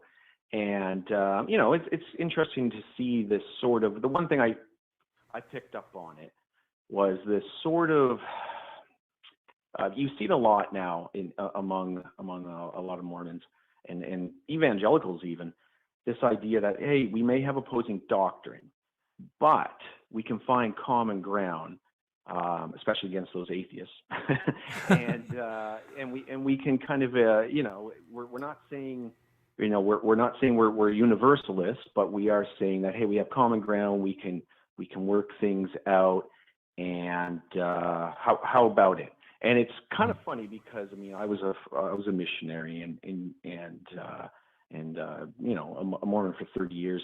And there was always that sort of thing, be respectful, reach out, find common ground, build relationships of trust. But it always felt like, to anybody with kind of a working brain, it always felt fake, because at the end of the day, it was, listen, you don't have authority, you don't have the whole truth, and you really can't be saved unless you do your temple ordinances, or you can't reach exaltation, right? Which is being truly saved under the Mormon faith. And the evangelicals and all the other religions are the same way. You're right? They have all their, at the end of the day, you aren't really saved. And so I always found it just watching this, I mean, it's better than two people screaming at each other, but at the same time, Yeah. it's at the end of the day, it's just very fake. It just feels like, come on, guys, that there's a huge divide here. Like, why not explore that in a respectful manner, of course. Yeah. I think one of the things you may be pointing to is this thing that happens when you see different religions on the public stage where they're facing the world. And that's where suddenly in Mormonism, we've adopted a very ecumenical perspective. We're willing to work with other faiths, see them as Christian. We have some self-serving interests in that, though. We want them to respect us as Christian. But all of the religions are in a fight for preserving the space afforded to religion in terms of freedom of religion here in America, where things like the tax exemption status, their influence in government and policy making, those are all things they want to protect because it allows them to continue to have influence and power in society. And so I think all of them seeing that these things are now threatened say, well, let's band together and let's put up a front that gives more respectability to organized religion so that we can preserve these spaces. Whereas if you go into their private sessions where they're no longer facing the public, they're only facing their own internal audience, those same divisions happen. And I think the best example of this that I found was there's a video on the Thinker of Thoughts channel where you have Elder Ballard, who is giving a talk to young adults in a Latin American country. And he says, the Catholic Church, they don't know who God is. They don't know who the Holy Spirit is. They don't know the Godhead at all. I mean, it's a very demeaning perspective of the Catholic Church. But at the same time, just in that, the year around that, President Ballard was at BYU where they had a Catholic priest or cardinal, I forget what rank they were in the Catholic Church, talk about the common grounds that the Mormon Church has. So when we're facing the public, we're all friends, but in private, we've got these divisions that we continue to use to turn people against each other. Yeah, exactly. And I think it's telling too. You see Mormons now advertising their prophet as a global faith leader, and there's been a lot of call out on that on various channels, and I think it's really telling. It's little things like that you start to see slip in of universal, faith. We're all in this together. Sure, we might have some different truths, but we can. But ultimately, right, all roads can lead back to faith, and I think that is a kind of a new road that many religions have to go down now, because they're seeing, geez, it's not like it was even 20 years ago. There's a lot more information out there. There's a lot more critical thought, and it's not good for business. Yeah. And even today, or just watching some of your channel, it was nice to see someone really hit on that issue of magical thought and feelings. And I think that was one of the main reasons I wanted to just call in was, my mission. I remember it dawned on me, here we are telling people, trust your feelings, read the Book of Mormon. Hey, we can have debates all day, but it comes down to just read the Book of Mormon, and you will be filled with the Spirit if you believe in God and you think God is merciful, He'll answer your prayer. So take on Moroni's promise or challenge. And some people would, and on my mission, sure, I felt the spirit or whatever you want to call it, you felt good. But then you start to realize it's kind of a cherry-picked feeling. You read about somebody standing up for somebody, or somebody, righting a wrong. Yeah, you're going to feel good. Mm-hmm. That's pretty universal. And a lot of people will focus on those things, like, a prophet or God answering prayers or being kind unto others or forgiveness. Sure, that's going to fill anybody with a good feeling for the most part. Now, what's funny is when they learn about church history, when they learn about the racism, the polygamy, the misogyny, etc. Take your pick. The Book of Abraham. When they have feelings that dictate to them, hey, that's wrong, that doesn't feel right. I don't feel good at all learning about this. And instead of going with those feelings and going, listen, I have way more bad feelings than good feelings when it comes to the church. Maybe I should leave. Then all of a sudden you get a different, and even as me as missionaries, I mean, I'm ashamed to say we would engage and say, well, not all feelings can be trusted because only the good feelings come from God. Those bad feelings you're feeling are just, doubt or Satan's plan, and he'll, they will continue to fester unless you correct them. And by correction, it means paying more tithing or reading more scriptures. Yeah, right? immersing yourself in the doctrine. More. Yeah. Yeah. So I always thought that was really funny. Even today, you see it. That position has never really changed. It's trust the good feelings, but don't trust anything that would oppose it. So it's kind of like this whole idea of feelings and the spirit. Only trust in them when it's convenient or when it's cherry picked or when it bolsters the church. Yeah. And it's just, I don't know. You try to explain that to people and show them that and say, hey, you had a good feeling about this. Sure, most people would, about forgiveness. But do you actually have a good feeling? How did you feel when you found out about, the huge racism from Brigham Young or the racism found in scriptures today about slavery? How do you feel about those? Well, I don't feel too great about that, blah, blah. But, that again, it all comes down to, well, that's Satan's imitation. Satan can imitate feelings too. Yeah. And it's just, Mormonism, I'll say this. I mean, they have built up a huge rabbit hole defense, right? Yeah. And some people can get out of it, and a lot of people get just lost in it. And it's just, I don't know, it's one of those things that I think, for many people, it comes down to probably biology. Something in their brain is able to get them out, or a combination of biology and their environment. It's just one of those. It's one of those things. It's almost like a toss of the dice. Yeah. Very good observations. Listen, thank you so much for the call. We're gonna see if we can get somebody else in here, but I appreciate your comments. Absolutely. Oh, and just to let you know, from Nova Scotia, people out here. We definitely love your show. It's great, and it gets a lot of talk, even all the way out here in another country, even. Oh, that's great. Always glad to hear it. Take care. All right, you too. Take care. All right, let's see. Somebody commented that the volume was low on that call. I tried to boost it a little bit. Hopefully that helped.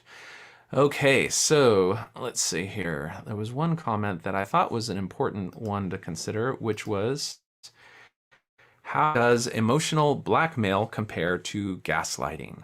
I think there could be a whole show on gaslighting and the different forms that it takes. You can Google gaslighting. I took some time to watch the movie to see actually how it was manifest in its original form. The principle there is that you're denying the reality of the individual, telling them that their own memory, their own judgments are wrong from some other reality that you have to use to defend it. And the whole goal of it is to get people to doubt their own rational processes, their own rational thoughts.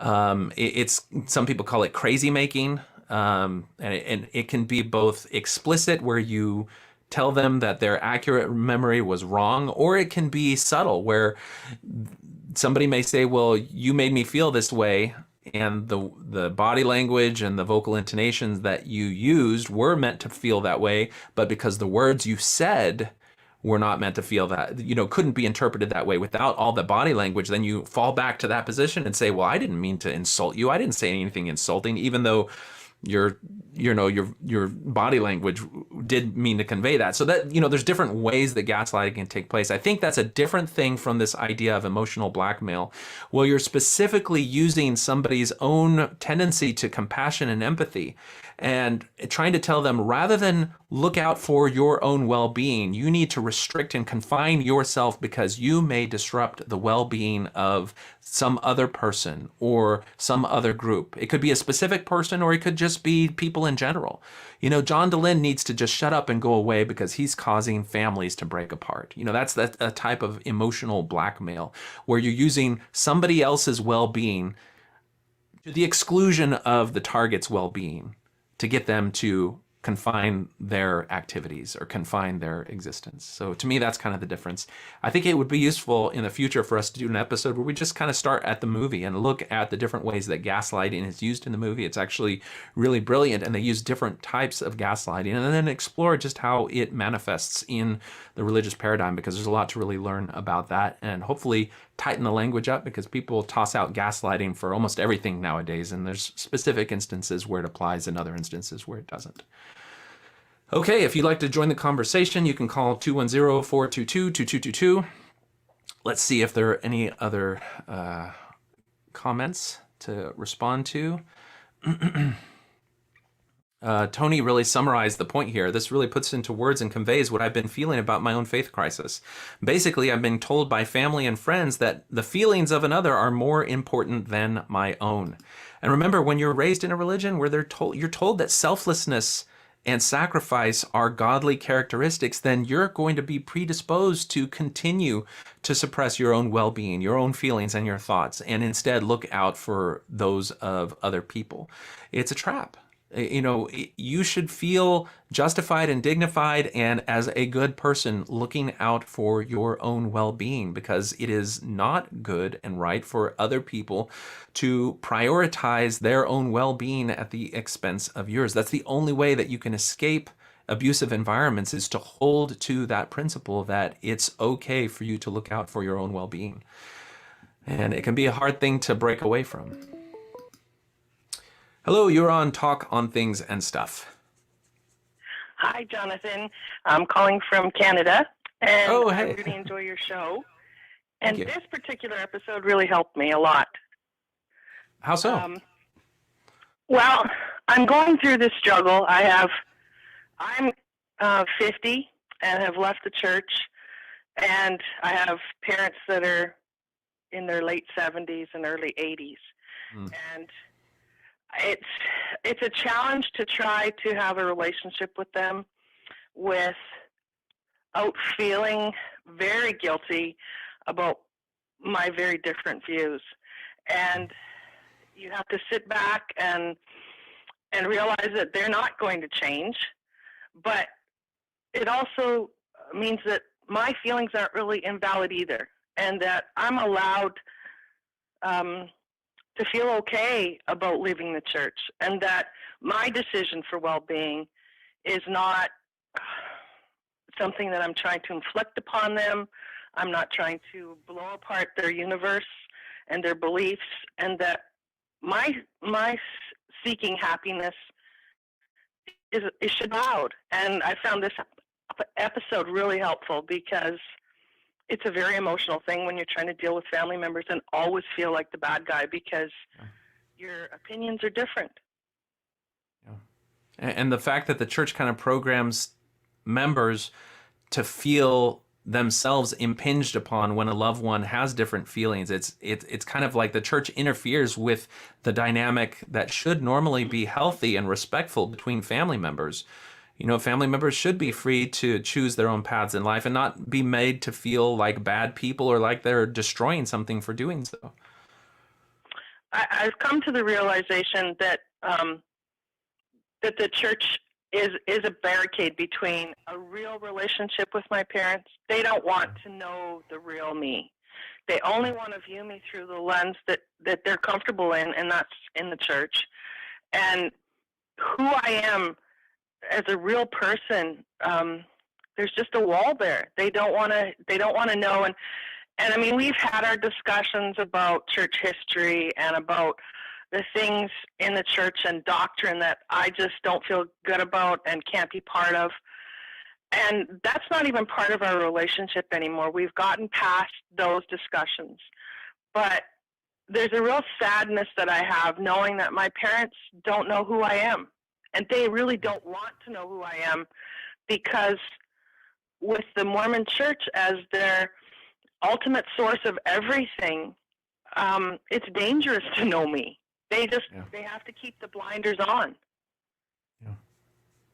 Yeah, That part of the video where he talks about, maintaining this paradigm of keeping these walls of justification, rationalization, and demonization up perpetuate pain and intolerance, that really does interfere in family relationships in just the way that you've described. And, I can hear the sense of grief that you have about this, this reality in your family dynamic. And I can relate to feeling that way at a period of time where I, was afraid that if I shared my perspective, that I would either hurt my mom or I would no longer be seen as a good person. And I had the, go ahead. I know there's so much unspoken with my mom and I mean, there's just so much unspoken. Yeah. And it's painful on her side looking at me. It's painful on my side looking at her and knowing that I don't have the kind of mother-daughter relationship that I would love to have with her. The plus side of all of this, though, is that I have been able to make my own choices. And I have a daughter who's in her late 20s. And we are so close, and we can talk about things very openly. And I have told her so many times that I don't care if our thoughts differ, who she is, independent of what I think. It's really important for me to know the real her, and she has the freedom to express differing opinions and her life choices. I may not approve of everything, but there's no wall between us. We get to share with each other who we really are. And so for me, the church, beyond all the doctrine and the false history and everything else that I was fed as a child that I felt did damage, the lingering damage that's there when somebody's entrenched in Mormonism is their inability to look over the wall and just not feel that they can do that with freedom because some general authority has given them a message that if they even allow a scintilla of their brain to go there, they're falling into the hands of Satan. They're defying church authority. They're on that slippery slope. And I don't think my parents allow that. My thoughts are really a gift from them. They raised me well because I was able to think my way out of this. And that's something I'm really grateful for from them. But it's so painful because I know their days are numbered. And the opportunity for us to really connect is dwindling. And I feel sad about that because I would love to be able to have my mom see who I really am and approve of it. I would love for my dad to be able to be proud of me. And the church is a barrier to them being able to do that. And it makes it difficult. But your show often gives me a boost. I find that I can relate to a lot of the topics. But this one, it was good because often time at Christmas and family relationships, I mean, I didn't just lose my parents' ability to have pride in me. I have no relationship with siblings because of leaving the church. I am an island unto myself in a lot of ways. Wow. And that's okay. I accept it, but it's still hard. But this video was very good because I'm not broken and I'm not damaged goods, and I'm not the source of all of the family suffering. I'm allowed to be happy, and I'm grateful that you put this out there because it's needed. Well, I'm so sorry to hear about the difficulties that you have in there, and I know that a lot of people are in similar boats, and so hopefully they can hear your story and feel some resonance with that. Again, if you haven't had a chance to check out the rest of Theremin Trees, I can't take credit really for any of this because it's really just the power and the insight that goes into his breakdown of a lot of these topics that are just so revealing of kind of, all the stuff that we went through in living in and going through the journey away from the church. So definitely check that out if you haven't had a chance to yet. I will do, and just to encourage others that, as hard as it is to make a stand for your own happiness and for your own sanity, you then become the author of life going forward. And for me, the blessing has been my own family, my relationships within my husband and my kids, and a close mother-daughter relationship that I might never experience as a daughter, but I'm certainly getting to experience it as a mother. And that is so worth the difficult journey out, because what I have is really authentic. And I just would encourage everybody, don't lose heart. Look for the bright stuff along the way. And I'm grateful for your program and for the boost it gives me. So thank you. Well, thanks for sharing your story, and you have a great holiday season. Take care. Thank you very much. Bye now. Bye now. All right.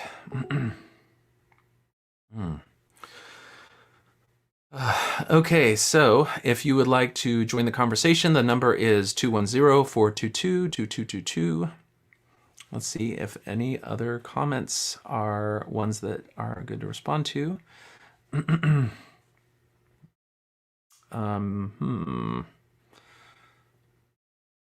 Let's see. Have there been any efforts to communicate with the general authorities to address Fair Mormons' mean-spirited and insulting remarks to ex-Mormons who address the faults of the church? I have no idea.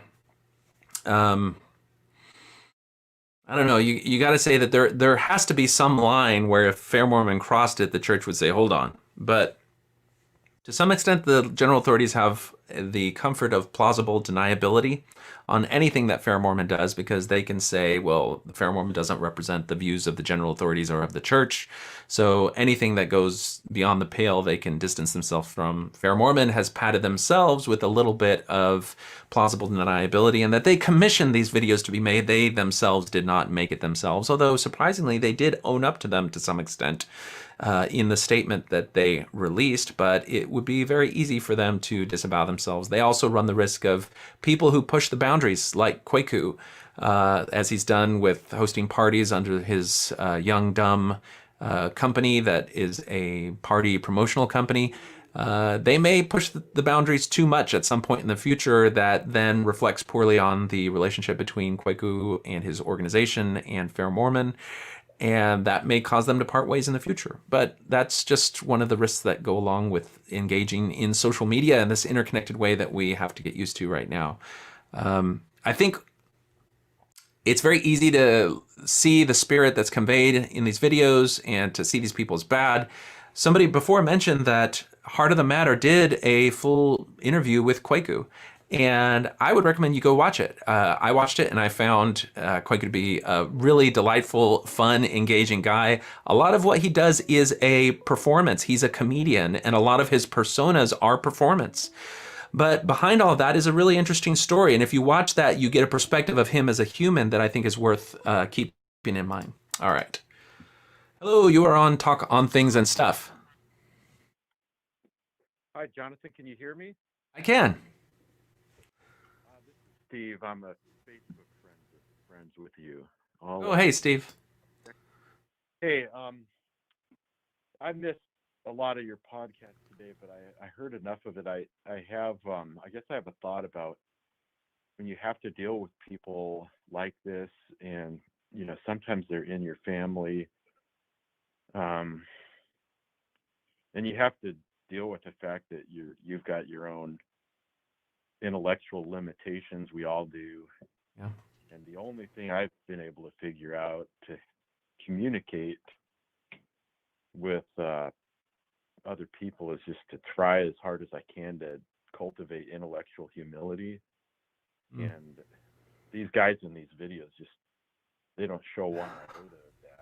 And I think that's gonna be their downfall ultimately.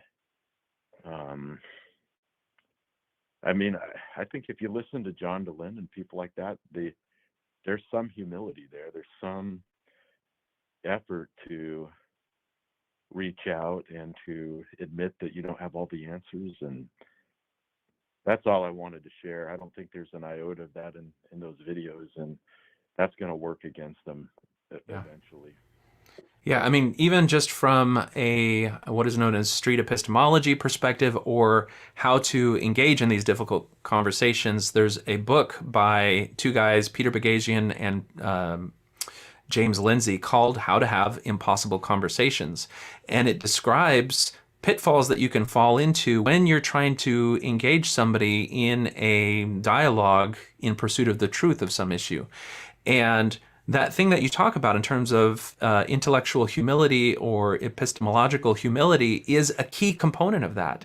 You don't want to enter into these discussions from a position of, I already have the absolute truth and I'm unwilling to consider any other possibilities, or I immediately shoot down any possibilities, no matter what it is, because you're modeling a behavior then that the other person is going to perceive as, well, you're not really interested in truth, and so this conversation is pointless. And so the perspective that you're describing that John DeLynn and others have, where, we think we know, even if it's highly critical, I'm pretty sure I know this problem in the church, but I'm willing to listen to other perspectives. If you can make an argument that would help me to see it in a different way, that maybe corrects some misconception that I have, then maybe I'll approach it a different way. Maybe I'll change my perspective on it. And I've had my own perspective changed on different aspects of the church and religion in general. But it's by starting with that perspective. And that's how you get people to, when they see your own humility and vulnerability, it then models for them the ability to bring their own vulnerability and humility to the discussion. And that's how real progress is made on working through these challenging issues. But you're absolutely right. The attitude that pervades these videos is not one of that type of humility and engagement at all. And so they're going to get a backfire. It's just kind of the way that it is. It may work for a time, but these people, the members of the church, the young members of the church that are having their answers solved by these videos, are eventually going to encounter someone in their lives who are going to be very human, very real, and are not going to simply be satisfied by those trite, dismissive answers. And they're going to have to engage, and then they're going to realize that what they were presented to as a closed seal deal by Fair Mormon in a very dismissive way was in and of itself a form of dismissal and deception that continued to allow them to embrace a falsehood as a worldview. And so it will backfire for some people and probably keep other people stuck in the cloud of deception that they're in. But yeah, I really appreciate your point about that. Yeah, that's pretty much all I had to say. But I wish everybody, with what's going on, not just in the church, but in the wider society, people could all use a little bit of this, including myself. I mean, it's yeah. When you see the power of allowing the possibility that you might be wrong, even when you feel very, very confident that you're right, it has a power both to help correct error in the minds of people around you, as well as to correct error in yourself. Because any conversation you go into, allowing the possibility that you might be wrong or mistaken about something is something that will definitely lead to growth much more than any other perspective.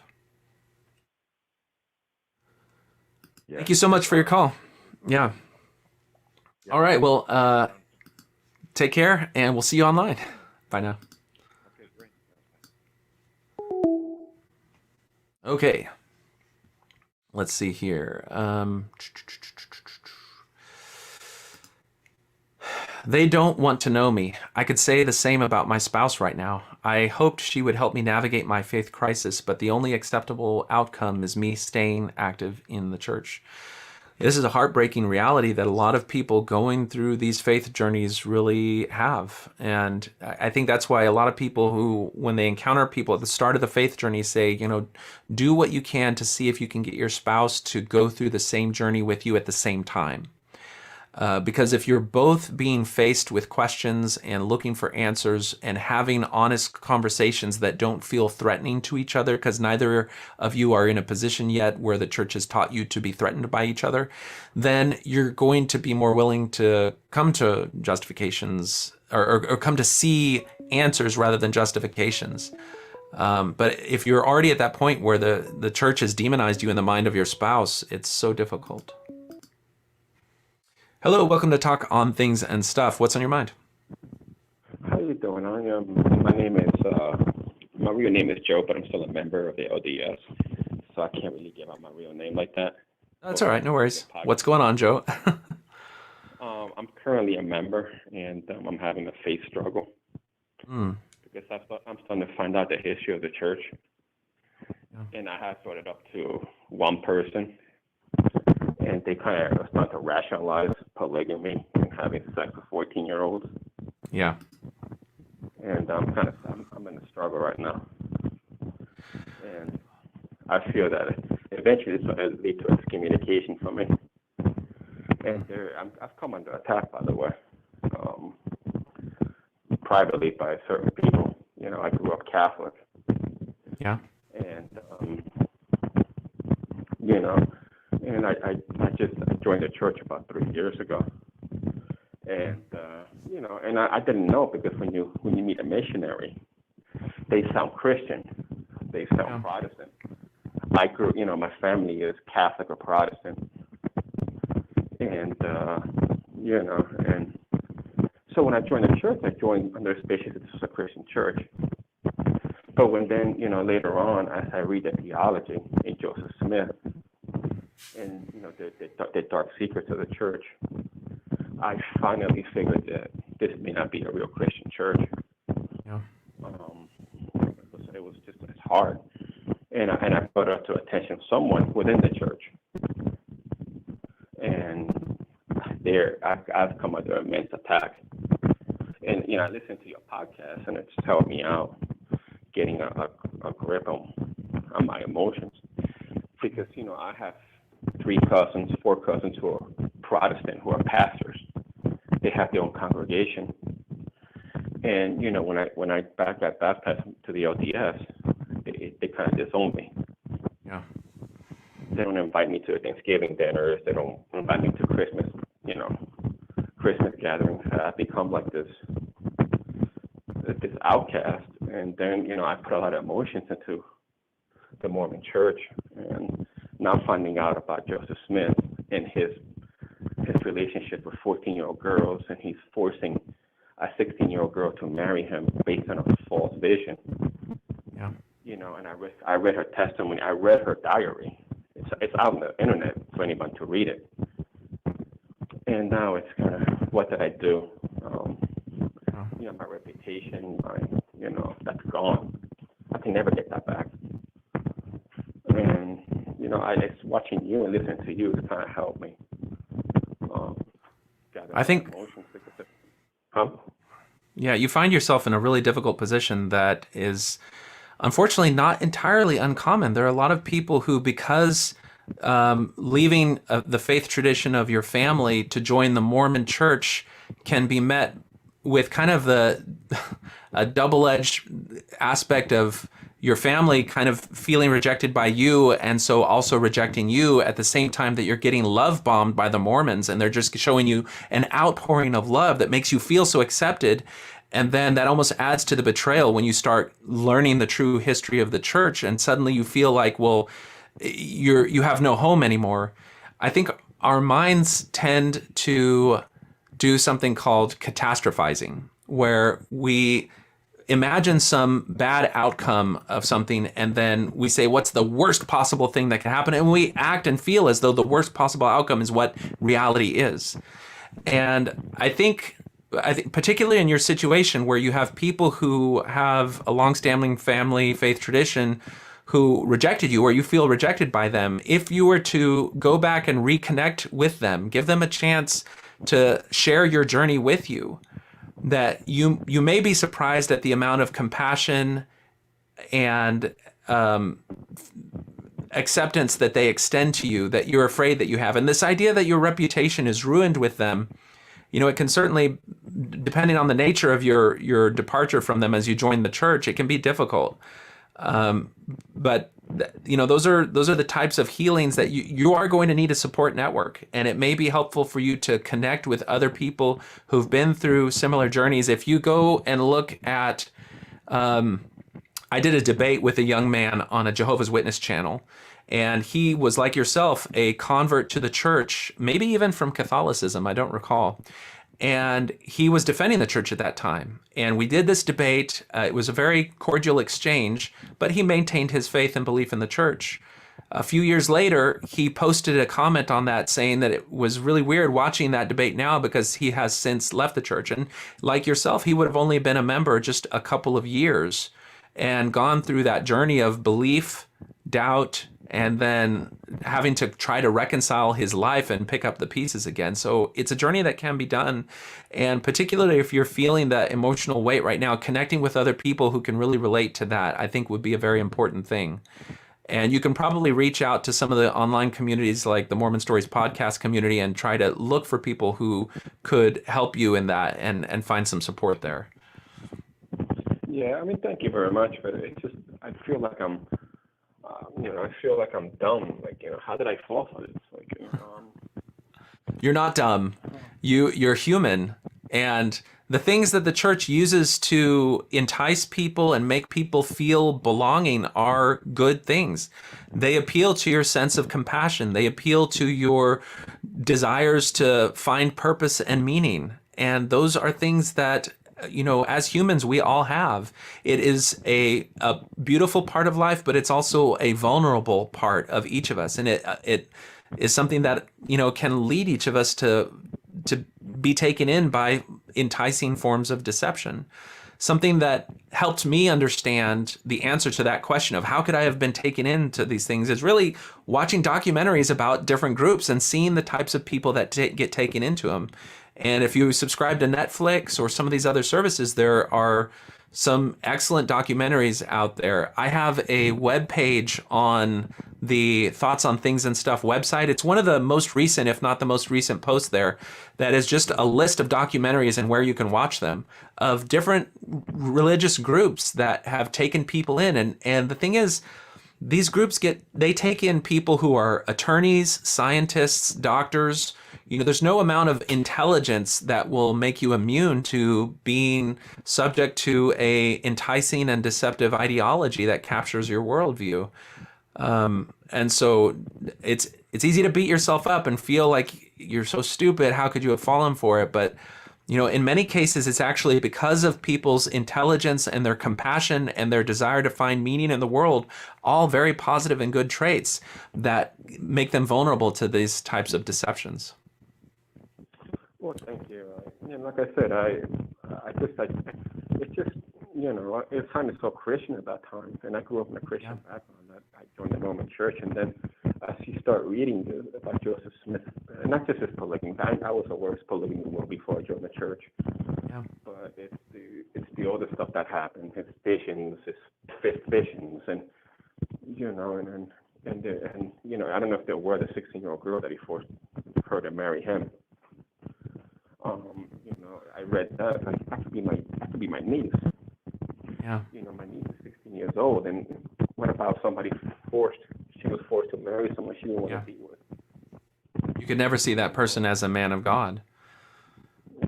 Yeah, I mean, if you look at the biblical narrative, things have happened, but I mean, when I read that he did that to someone, he sent her father to San Francisco or to California, or her mom died or something, and he takes her to his home, and Joseph Smith takes her into his home and marries her. That to me was, when I read that, I hit a low point there.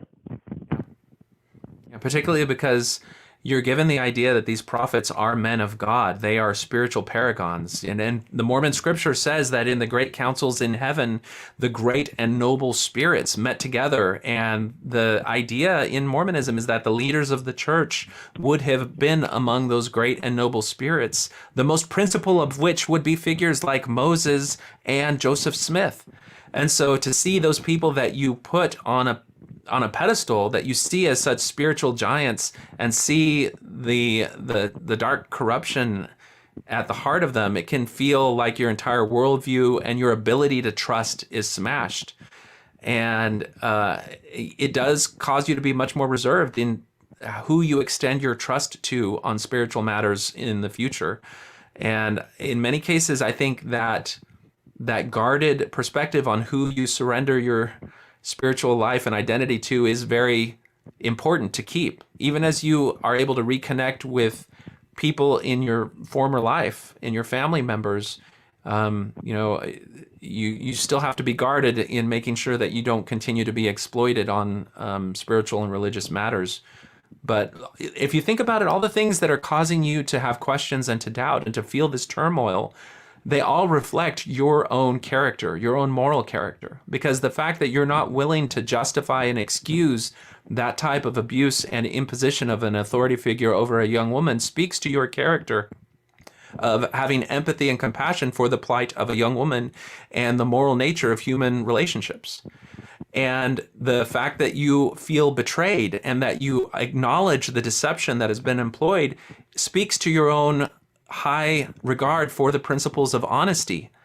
And so all of the things that are causing you pain are reflections of your evolving and developing moral framework. And in many cases, this moral framework was already there. It's just that you were kept in ignorance of the reality of the church because of how they whitewash their history for new converts.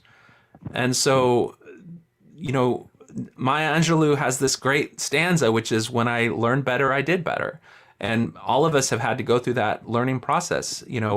Decisions you made to leave your family and to join up with the church were based on a false representation of what the church and its notion of Christ represented at the time. And now that you've come to a more full and complete understanding of the reality of that, you can choose to do better and to take back autonomy over your life. Thank you very much for your kind words. Well, it's a difficult place to find yourself in. And like other callers, the power of connecting with other people who are on the same journey is real. And I highly encourage you. It's hard in the age of COVID to do it. If you get a chance, once these things are lifted, these restrictions, meeting up with people is very, very therapeutic and cathartic. So definitely give that a chance when you can. Thank you so much for your call. Thank you. All right, take care. Bye. Okay, well, I have got to close things down and start the rest of my day. So I appreciate all of you that were able to make it this far, and encourage you to check out the Theremin Trees channel. Almost every video when I'm watching it, I'm like, oh, you could apply this to the church.